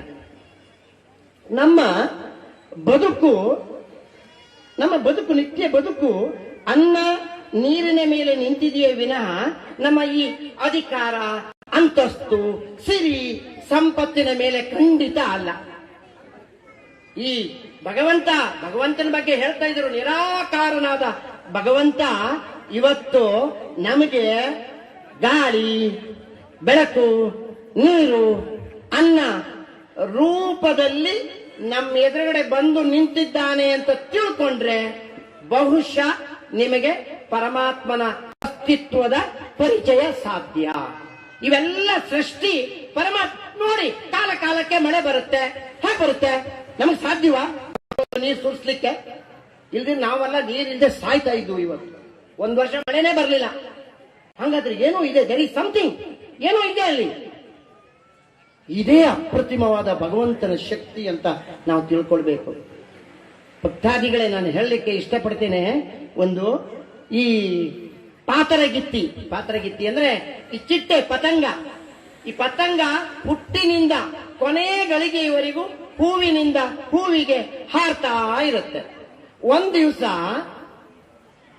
ಒಂದು ಹಣ್ಣಿನ ಮರ ಪ್ರಶ್ನೆ ಹಾಕುತ್ತೆ, ಏ ಪಾತರಗಿತ್ತಿ ಅಂದ್ರೆ ಪತಂಗವೇ, ಚಿಟ್ಟೆಯೇ, ಅಲ್ಲ ನೀನು ಪ್ರತಿ ದಿವಸ ಹೂವಿಗೆ ಮುತ್ತಿ ಇಡ್ತೀಯ ಅಥವಾ ಹೂವನ್ನ ಮುಟ್ಟಿ ಹೋಗ್ತೀಯ, ನಮ್ಮ ಹಣ್ಣನ್ನು ಒಂದು ದಿವಸ ಮುಟ್ಟಿಲ್ಲಲ್ಲ ಅಂತ ಕೇಳ್ತದೆ. ಆವಾಗ ಇವಳು ಪಾತರಗಿತ್ತಿ ಹೇಳೋದು ಏನು ಗೊತ್ತಾ? ನನಗೆ ದೇವರು ಹೇಳಿ ಕಳಿಸಿದ ಕೆಲಸ ನಾನು ಮಾಡೋದು. ದೇವರು ಹೇಳಿದ್ದು ಏನು ಗೊತ್ತಾ? ಬರೇ ನೀನು ಹಣ್ಣು ಆಗ್ಲಿಕ್ಕೆ ಏನ್ ಬೇಕು ಆ ಪರಾಗ ಸ್ಪರ್ಶವನ್ನ ಮಾಡು. ಹಣ್ಣನ್ನು ಮುಟ್ಲಿಕ್ಕೆ ನನಗೆ ಹೇಳಲಿಲ್ಲ. ನನಗೆ ಇದೇ ಕೆಲಸವೇ ಸ್ವರ್ಗ, ಇದರಲ್ಲೇ ಸಂತೋಷ ಇದೆ ಅಂದ್ರೆ ನಾವು ನಮ್ಮ ಬದುಕಿನಲ್ಲಿ ಪ್ರೀತಿಯನ್ನ ಕಾಣಬೇಕು ಅಂತೇಳಿ. ಆದ್ರಿಂದ ನಾನು ಹೇಳೋದು, ನಾವು ಯಾವಾಗ್ಲೂ ಅಹಂಕಾರ ನಮಗೆ ಸಲ್ಲದು. ಬರುತ್ತೆ ಸಂಪತ್ತು ಹೋಗುತ್ತೆ, ಆದರೆ ದೈವಿ ಶಕ್ತಿ ಅದು ಅಜರಾಮರ. ನಾವು ಆಕಾಶದ ಕಡೆಗೆ, ನಕ್ಷತ್ರದ ಕಡೆಗೆ ನೋಡ್ತಾ ಇದ್ರು ನಮ್ಮಲ್ಲಿ ಒಂದು ಜ್ಞಾನ ಇರಬೇಕು, ನಮ್ಮ ಎರಡು ಕಾಲು ಭೂಮಿ ಮೇಲಿದೆ ಅಂತ. ನಮಗೆ ಅಧಿಕಾರ ಬರುತ್ತೆ, ನಮಗೊಂದಿಷ್ಟು ಅಂತಸ್ತು ಬರುತ್ತೆ ಅಂತ ಹೇಳಿ ಅದರ ಮೂಲವನ್ನ ನಾವು ಮರಿಬಾರದು. ನಮಗೆ ಹೇಗೆ ಬಂತು ಆ ಅಧಿಕಾರ? ನಮಗೆ ಆ ಸಿರಿ ಯಾವುದು? ಆ ಮೂಲವನ್ನ ಹುಡುಕ್ತಾ ಹೋದ್ರೆ ಇಲ್ಲಿಗೆ ಬರುವುದು, ಅಮ್ಮನವ್ರ ಬುಡಕ್ ಬರುತ್ತೆ. ನೋಡಿ ಎಷ್ಟು ಒಂದು ಆ ತಿರುತ್ತಾ ಹೋದ್ರೆ, ಅಂದ್ರೆ ನಾವು ಉದಾತ್ತವಾಗಿ ಚಿಂತನೆ ಮಾಡಿದ್ರೆ ಫಲಿತಾಂಶ ಯಾವಾಗಲೂ ಕೂಡ ಸ್ಪಷ್ಟವಾಗಿರ್ತದೆ. ಉದಾತ್ತ ಚಿಂತನೆ ಅಗತ್ಯ ಇದೆ. ನಾವು ಸತ್ಸಂಗ ಅಥವಾ ಈ ಕೂಡುವಿಕೆ, ಇದರಿಂದ ನಾವು ನಮಗೆ ಬೇಕಾದಂತಹ ಜ್ಞಾನವನ್ನ ಪಡೀಲಿಕ್ಕೆ ಸಾಧ್ಯವಿದೆ. ಆದ್ರಿಂದ ಭಕ್ತಾದಿಗಳಲ್ಲಿ ನನಗೆ ಸ್ವಲ್ಪ ಮಾತಾಡ್ಲಿಕ್ಕಿತ್ತು, ಆದರೆ ಸಮಯ ಸಂದರ್ಭದ ಒಂದು ಇದನ್ನು ತಿಳ್ಕೊಂಡು ಇನ್ನೂ ಮಾತಾಡುವವರಿದ್ದಾರೆ. ನಿಮಗೆ ನಾನು ಯಾವುದೇ ರೀತಿಯಲ್ಲಿ ಬೇಸರ ಉಂಟು ಮಾಡಲಿಕ್ಕೆ ತಯಾರಿಲ್ಲ. ಇನ್ನೊಂದು ಅವಕಾಶ ನಾನು ಕಾಯ್ತೇನೆ. ಇನ್ನೊಂದ್ಸಾರಿ ನಾನೇ ಕೇಳ್ತೇನೆ ಚಂದ್ರೂಪಾದ್ರ ಹತ್ರ. ಇದೇ ಭಕ್ತ ವೃಂದವೇ ಇದ್ರೂ ಅಡ್ಡಿಲ್ಲ. ನನಗೆ ತುಂಬಾ ಇವತ್ತು ಖುಷಿಯಾಗಿದ್ದು, ಬಂದಾಗ ದೂರದಿಂದ ನೋಡ್ತೇನೆ ನಾನು ಆ ಅಲಂಕಾರ, ಆ ವಿಜೃಂಭಣೆ, ಮೈರ್ ಹೇಳಿದಾಗೆ ಶಬ್ದಗಳೇ ಬಾಯಿಂದ ಬರ್ತಾ ಇಲ್ಲ. ಅದರಿಂದ ಇಲ್ಲಿ ಪ್ರತಿಯೊಬ್ಬರು ಈ ಊರಿನ ಪ್ರತಿಯೊಬ್ಬರು ಭಕ್ತ ವೃಂದದವರಿಗೆ ಇದರ ಯಶಸ್ಸು ನಿಮಗೆ ಲಭಿಸ್ತದೆ. ಇದರ ರೂವಾರಿಗಳಾದಂತಹ ಈ ಪದಾಧಿಕಾರಿಗಳು, ಈ ಕಾರ್ಯಕ್ರಮದ ರೂವಾರಿಗಳು ಇವರೆಲ್ಲ, ಇವರಿಗೆ ನನ್ನ ಅನಂತ ಅಭಿನಂದನೆಗಳನ್ನು ಹೇಳ್ತಾ ನನಗೆ ನೀವು ಕೊಟ್ಟ ಅವಕಾಶಕ್ಕೆ ಅನಂತ ವಂದನೆಗಳು. ಶ್ರೀ ಗುರುಭ್ಯೋ ನಮಃ.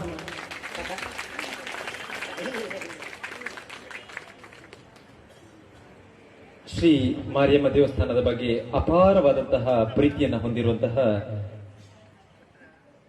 ಶ್ರೀ ಸುರೇಶ್ ತುಂಗರವರಿಗೆ ಕೂಡ ಹೃತ್ಪೂರ್ವಕವಾಗಿರುವಂತಹ ಧನ್ಯವಾದವನ್ನ ಸಲ್ಲಿಸಿಕೊಂಡು, ಸಾವಿರಾರು ವಿದ್ಯಾರ್ಥಿಗಳನ್ನ ತಿದ್ದಿ ತೀಡಿ ಅವರ ಜೀವನದ ಬಾಳಿಗೆ ಬೆಳಕಾಗಿ, ಅವರ ಜೀವನಕ್ಕೆ ದಾರಿದೀಪವಾಗಿ ಇಂದು ಉಡುಪಿ ಜಿಲ್ಲೆ ರಾಜ್ಯದಲ್ಲಿಯೇ ಅತ್ಯಂತ ಉತ್ತಮ ಶಿಕ್ಷಣ ನೀಡುವ ಕಾಲೇಜೊಂದರ ಪ್ರಾಂಶುಪಾಲರಾಗಿರುವಂತಹ ಶ್ರೀ ಲಕ್ಷ್ಮೀನಾರಾಯಣ ಕಾರಂತರವರನ್ನ ಮುಖ್ಯ ಅತಿಥಿಗಳ ಮಾತುಗಳಿಗಾಗಿ ಅವರನ್ನ ನಾವು ಪ್ರೀತಿಯಿಂದ ಬರಮಾಡಿಕೊಳ್ತಾ ಇದ್ದೇವೆ.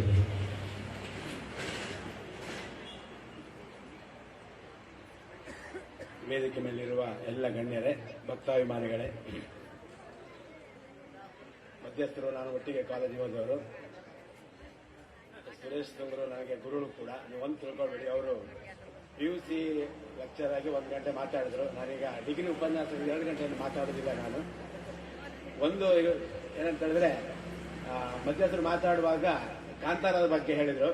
ಆ ಕಾಂತಾರ ರೂಪವನ್ನ ಸುರೇಶ್ ತುಂಗರು ತೋರಿಸಿಬಿಟ್ರು, ಏನು ಅಮ್ಮನವರ ಮಹಿಮೆ ಅಂತ, ಅಮ್ಮನವರಿಂದ ಏನಾಗುತ್ತೆ ಅಂತ.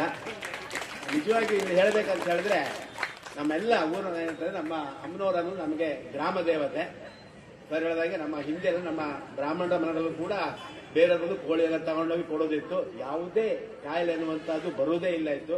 ಅದು ಇಂಥ ಸಂದರ್ಭದಲ್ಲೇ ಮಾರಿ ಆಗ್ಬೇಕಂತ ಇತ್ತು, ಅದು ಗಂಡ ಆಗ್ತಾ ಇತ್ತು. ನಾವೆಲ್ಲ ಎಷ್ಟು ಚಂದ ನೋಡ್ದವರದು. ಆ ಪರಿಕಲ್ಪನೆ ಬಹಳ ಖುಷಿ ಆಗುತ್ತೆ ಹೇಳಲಿಕ್ಕೆಲ್ಲ. ಅಮ್ಮನವರನ್ನು ನಮ್ಗೆ ಅಂದ್ರೆ ಎಲ್ಲರಿಗೂ ಸ್ಫೂರ್ತಿಯೇ. ಈಗ ನಾನೇನೋ ಒಂದು ಇಲ್ಲ ಉಪನ್ಯಾಸ ಆಗಿದ್ದೇನಲ್ಲ, ಜನ ನಾವು ದೇವರು ನಮಸ್ಕಾರ ಮಾಡುವಂತದೇ ನಮ್ಗೆಲ್ಲ ಒಂದು ಶಕ್ತಿ ಅನ್ನುವಂತಹದ್ದು. ಎಷ್ಟು ನೀವು ಹಣವನ್ನ ಸಂಪಾದನೆ ಏನು ಕೂಡ ಮಾಡೋದು ಅಂತಂದ್ರೆ, ಭಕ್ತಿಯನ್ನ ಮಾತ್ರ ಸಂಪಾದನೆ ಮಾಡಲಿಕ್ಕೆ ಬಹಳ ಕಷ್ಟ ಉಂಟು. ನಾವು ದೇವರ ಹತ್ರ ಹೋಗಿ ಬೇಡಿಕೊಂಡದ್ದೇ, ನಮ್ಮಲ್ಲಿ ಹೇಳಿಕೊಂಡದ್ದು ನಮಗೆ ಒಳ್ಳೆತನವನ್ನ ಕೊಡುವಂತಹದ್ದು. ಆಮೇಲೆ ಇದರ ಇನ್ನೊಂದು ಬಹಳ ಪ್ರಮುಖವಾಗಿ ಸುರೇಶ್ ಗಮನಿಸಬೇಕಂತ ಹೇಳಿದ್ರೆ ನೋಡಿ, ಮೊದಲು ನಮ್ಗೆ ಇವೆಲ್ಲ ಅವಕಾಶ ಅನ್ನುವಂತಹದ್ದು ಇಲ್ಲ.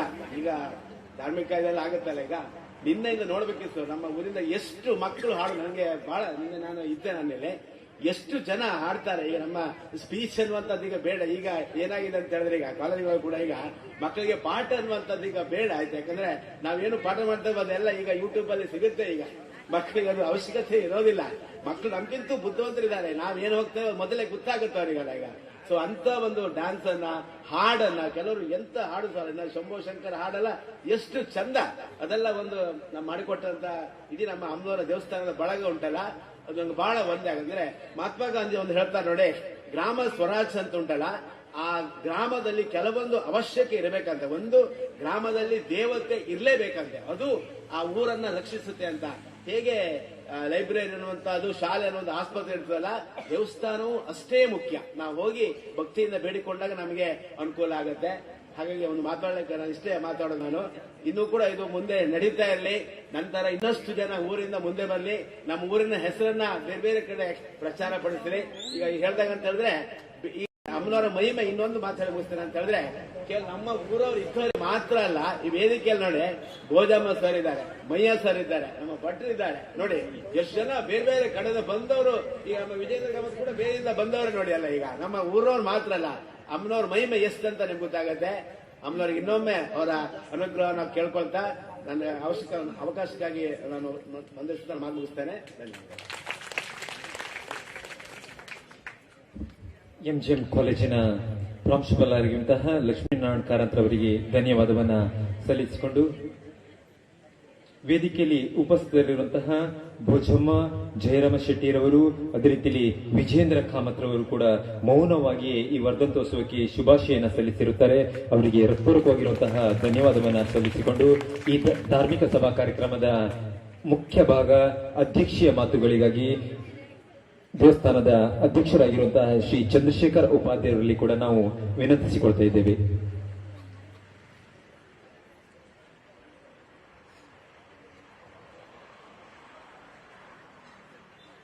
ನನ್ನ ಆರಾಧ್ಯ ದೇವರಾದ ಶ್ರೀ ಗುರುನರಸಿಂಹ ಆಂಜನೇಯನನ್ನು ನೆನೆಸ್ತಾ ಶ್ರೀ ಮಾರಿಯಮ್ಮ ದೇವಸ್ಥಾನದ ಅಧ್ಯಕ್ಷನಾಗಿ ಶ್ರೀ ಧಾಮದೇವತೆ ಮಾರಿಯಮ್ಮನನ್ನು ನೆನೆಯುತ್ತಾ ವೇದಿಕೆಯ ಮೇಲಿರುವ ಎಲ್ಲ ಗಣ್ಯಾತಿ ಗಣ್ಯರನ್ನು ಆತ್ಮೀಯವಾಗಿ ಸ್ವಾಗತಿಸುತ್ತಾ ಮುಂಭಾಗದಲ್ಲಿ ಆಸೀನರಾಗಿರುವಂತಹ ಶ್ರೀ ಮಾರಿಯಮ್ಮನ ಭಕ್ತಾಭಿಮಾನಿಗಳಿಗೆ ಅಧ್ಯಕ್ಷನಾಗಿ ನಾನು ಏನು ಹೇಳಬೇಕಂತ ಗೊತ್ತಾಗ್ತಿಲ್ಲ. ಯಾಕಂದ್ರೆ ಎಲ್ಲವನ್ನು ಮಾತಾಡಿದ್ದಾರೆ. ಧಾರ್ಮಿಕ ಪ್ರವಚನವನ್ನು ನೀಡಿದಂತಹ ನಮ್ಮ ರಘುರಾಮ್ ಮಧ್ಯಸ್ಥರು, ಸುರೇಶ್ ತುಂಗ್ರು, ಇಲ್ಲಿಯ ಒಡನಾಡಿಗಳು, ನಮ್ಮೆಲ್ಲರ ಒಡನಾಡಿಗಳು, ಹಾಗೂ ನಮ್ಮ ಲಕ್ಷ್ಮೀನಾರಾಯಣ ಕಾರಂತರು. ನಾನೇ ಅಧ್ಯಕ್ಷ, ಯಾಕಂದ್ರೆ ಹೆಸರಿಗೆ ಮಾತ್ರ ಅಧ್ಯಕ್ಷ. ಯಾಕಂದ್ರೆ ತಾಯಿ ನನ್ನನ್ನ ಕುಡಿಸಿದ್ದಾಳೆ.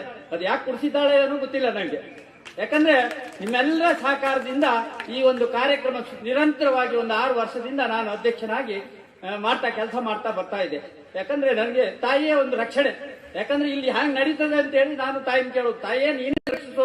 ಇವತ್ತೇನು ನನ್ಗೆ ಗೊತ್ತಿಲ್ಲ, ಎಲ್ಲ ನಡೀತಾ. ಯಾಕಂದ್ರೆ ಇಲ್ಲಿಯ ಪದಾಧಿಕಾರಿಗಳಿಗೆ ಕೆಲವು ಇಲ್ಲಿ ಉತ್ತಮವಾಗಿ ಕೆಲಸ ಮಾಡುವಂತ ಗಾಣಿಗರ ವಂಶದ ನನ್ಗೆ ಸಹಕಾರ ನೀಡ್ತಾ ಇದ್ದವರು. ಅವ್ರಿಗೆ ಸೂಚಿಗೆ ಬಂತು, ಇದೇನು ನಮ್ಮ ತಲೆ ಮೇಲೆ ತಲೆ ಕಳ್ಚಿ ಬಿತ್ತು ಅಂತ ಹೇಳಿ ಒಂದು ಆಲೋಚನೆ ಮಾಡುವಂತದ್ದು. ಆದ್ರೆ ಆ ತಾಯಿಯಲ್ಲಿ ಸ್ಮರಿಸಿದವಾಗ ಅದು ಆರಾಮವಾಗಿ ಎಲ್ಲ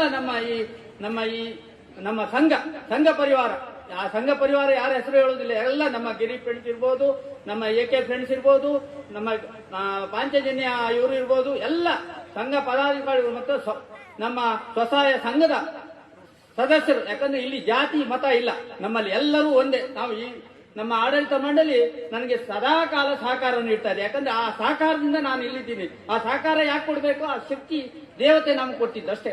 ನಾನೇನು ಇಲ್ಲಿ ಏನು ಕೆಲಸ ಮಾಡೋದಿಲ್ಲ. ಕೇಳಿ, ನನಗೆ ಎಲ್ಲವೂ ದೇವತೆಯನ್ನು ಇಷ್ಟದಂತೆ ಆಗ್ಬೇಕು. ಅಂದ್ರೆ ನಾನು ಒಂದು ಸ್ವಲ್ಪ ಕಷ್ಟದ, ಅಂದ್ರೆ ಆ ಟೈಮ್ನಲ್ಲಿ ಕೆಲಸ ಆಗ್ಬೇಕು. ಪೂಜೆ ಪುರಸ್ಕಾರಗಳು ಕ್ರಮದಲ್ಲಿ ನಡಿಬೇಕು. ಯಾಕಂದ್ರೆ ತಾಯಿಗೆ ಏನು ಪದಚ್ಯುತಿ ಆಗಬಾರ್ದು. ಇಲ್ಲಿ ಈ ಸಾಂಸ್ಕೃತಿಕ ಕಾರ್ಯಕ್ರಮ ನಿನ್ನೆ ಸ್ವಲ್ಪ ತೊಂದರೆ ಆಯ್ತು. ಯಾಕಂದ್ರೆ ಪನ್ಯಾರಕ್ಕೆಲ್ಲ ನಿಂತಿದ್ರು ಜನರು. ಅಲ್ಲಿ ಸಾಂಸ್ಕೃತಿಕ ಕಾರ್ಯಕ್ರಮ ನಡೀತಾ ಇತ್ತು. ಕಾರ್ಯಕ್ರಮದ ಮಧ್ಯದಲ್ಲಿ ಪೂಜೆ ಮಾಡುವ ಜನರಿಗೆ ಹಸಿವಾಗ್ತಾ ಇದೆ. 9:00 ಆಯ್ತು ಅಂತ ಹೇಳಿದ್ರೆ ಇದು ಪೂರ್ತಿ ಆಗ್ಬೇಕಂದ್ರು. ಆದ್ರೆ ಏನ್ ಮಾಡುದು, ನಾವು ಸ್ವಲ್ಪ ಸಿಟ್ಟು ಬಂದ್ರು ತಣಿಸ್ಕೋಬೇಕು ಅಂತ.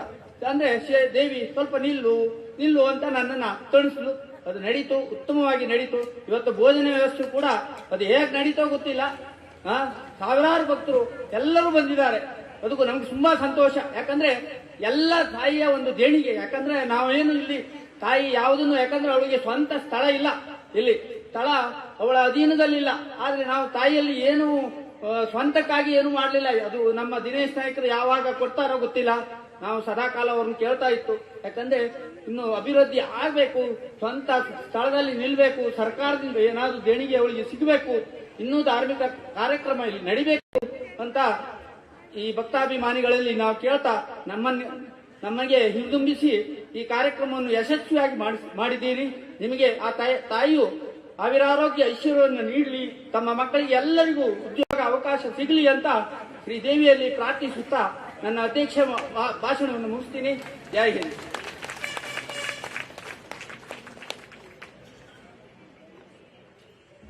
ಅಧ್ಯಕ್ಷೆಯ ಮಾತುಗಳನ್ನಾಡಿರುವಂತಹ ದೇವಸ್ಥಾನದ ಅಧ್ಯಕ್ಷರಾಗಿರುವಂತಹ ಚಂದ್ರಶೇಖರ್ ಉಪಾಧ್ಯಾಯವರಿಗೂ ಕೂಡ ಹೃತ್ಪೂರ್ವಕವಾಗಿರುವಂತಹ ಧನ್ಯವಾದವನ್ನ ಸಲ್ಲಿಸಿಕೊಂಡು ವೇದಿಕೆಯಲ್ಲಿ ಉಪಸ್ಥಿತರಿರುವಂತಹ ಎಲ್ಲರಿಗೂ ಕೂಡ ಗೌರವ ಸ್ಮರಣಿಕೆಯನ್ನ ನೀಡಬೇಕಾಗಿ ದೇವಳದ ಅಧ್ಯಕ್ಷರಾಗಿರುವಂತಹ ಚಂದ್ರಶೇಖರ್ ಉಪಾಧ್ಯಾಯರಲ್ಲಿ ಕೂಡ ನಾವು ಕೇಳಿಕೊಳ್ತಾ ಇದ್ದೇವೆ. ಅವರೊಂದಿಗೆ ಸಹಕರಿಸಬೇಕು. ದೇವಸ್ಥಾನದ ಕಾರ್ಯದರ್ಶಿಯಾಗಿರುವಂತಹ ಆನಂದ್ ಗಾಣಿಗರವರು ಕೂಡ ಸೇರ್ಕೊಳ್ಬೇಕು.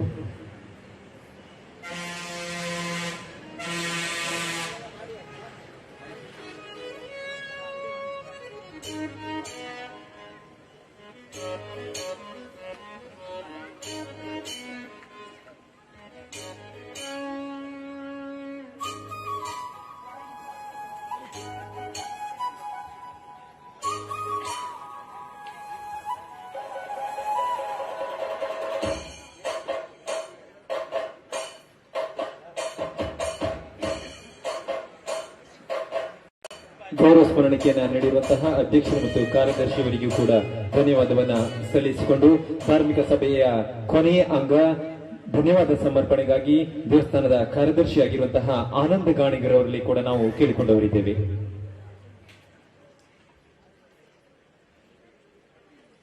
ಓಂ ಕಾಳಿಕಾಂಬಾಯ ನಮಃ. ಈ ಸುಂದರ ಸಂಜೆಯಂದು ಕಾರ್ಯಕ್ರಮದ ಸಭಾಧ್ಯಕ್ಷತೆಯನ್ನು ವಹಿಸಿದ ಶ್ರೀ ಚಂದ್ರಶೇಖರ್ ಉಪಾಧ್ಯರು, ಅಧ್ಯಕ್ಷರು, ಮಾರಿಯಮ್ಮ ದೇವಸ್ಥಾನ ಚಿತ್ರಪಾಡಿ. ಈ ಕಾರ್ಯಕ್ರಮದ ಮುಖ್ಯ ಪಾತ್ರವನ್ನು ವಹಿಸಿದ ಇವರಿಗೆ ಮಾರಿಯಮ್ಮ ದೇವಸ್ಥಾನದ ಆಡಳಿತ ಮಂಡಳಿಯ ಪರವಾಗಿ ಧನ್ಯವಾದಗಳನ್ನು ಸಲ್ಲಿಸುತ್ತಿದ್ದೇನೆ. ಶ್ರೀ ಎಸ್ ರಘುರಾಮ ಮಧ್ಯಸ್ಥರು, ಜ್ಯೋತಿಷಿ ಮತ್ತು ಅರ್ಚಕರು, ಶ್ರೀ ಗಂಗಾ ವಿಶ್ವೇಶ್ವರ ದೇವಸ್ಥಾನ ನೀಲವಾರ ಸುಂದರವಾದ ಪ್ರವಚನವನ್ನು ನೀಡಿದ ಇವರಿಗೆ ಮಾರಿಯಮ್ಮ ದೇವಸ್ಥಾನದ ಆಡಳಿತ ಮಂಡಳಿಯ ಪರವಾಗಿ ಧನ್ಯವಾದಗಳನ್ನು ಸಲ್ಲಿಸುತ್ತಿದ್ದೇನೆ.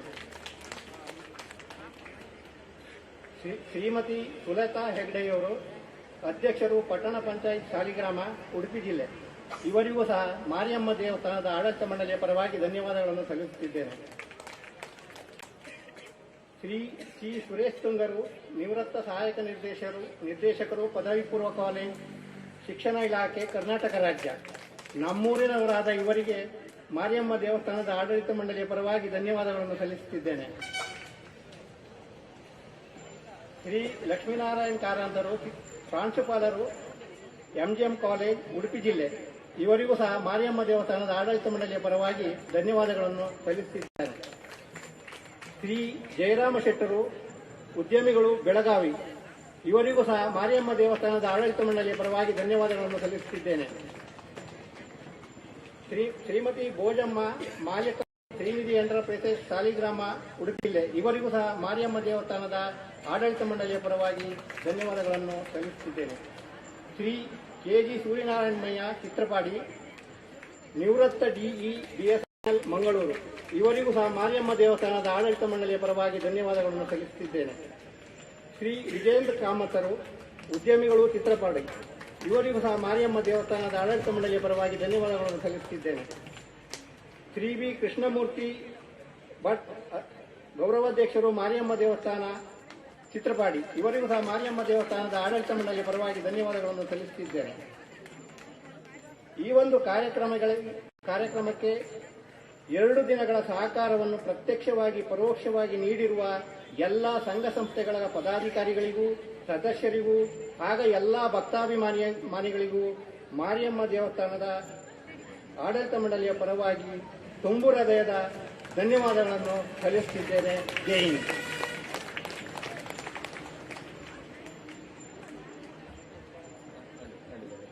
ಶ್ರೀದೇವಿಯ ವರ್ಧಂತೋತ್ಸವಕ್ಕೆ ಪ್ರತ್ಯಕ್ಷವಾಗಿ ಪರೋಕ್ಷವಾಗಿ ಸಹಕರಿಸಿರುವಂತಹ ಎಲ್ಲ ಭಕ್ತಾಭಿಮಾನಿಗಳಿಗೂ ಕೂಡ ದೇವಳದ ಪರವಾಗಿ ಹೃತ್ಪೂರ್ವಕವಾಗಿ ಇರುವಂತಹ ಧನ್ಯವಾದವನ್ನು ಕೂಡ ನಾವು ಸಲ್ಲಿಸಿಕೊಂಡಿದ್ದೇವೆ.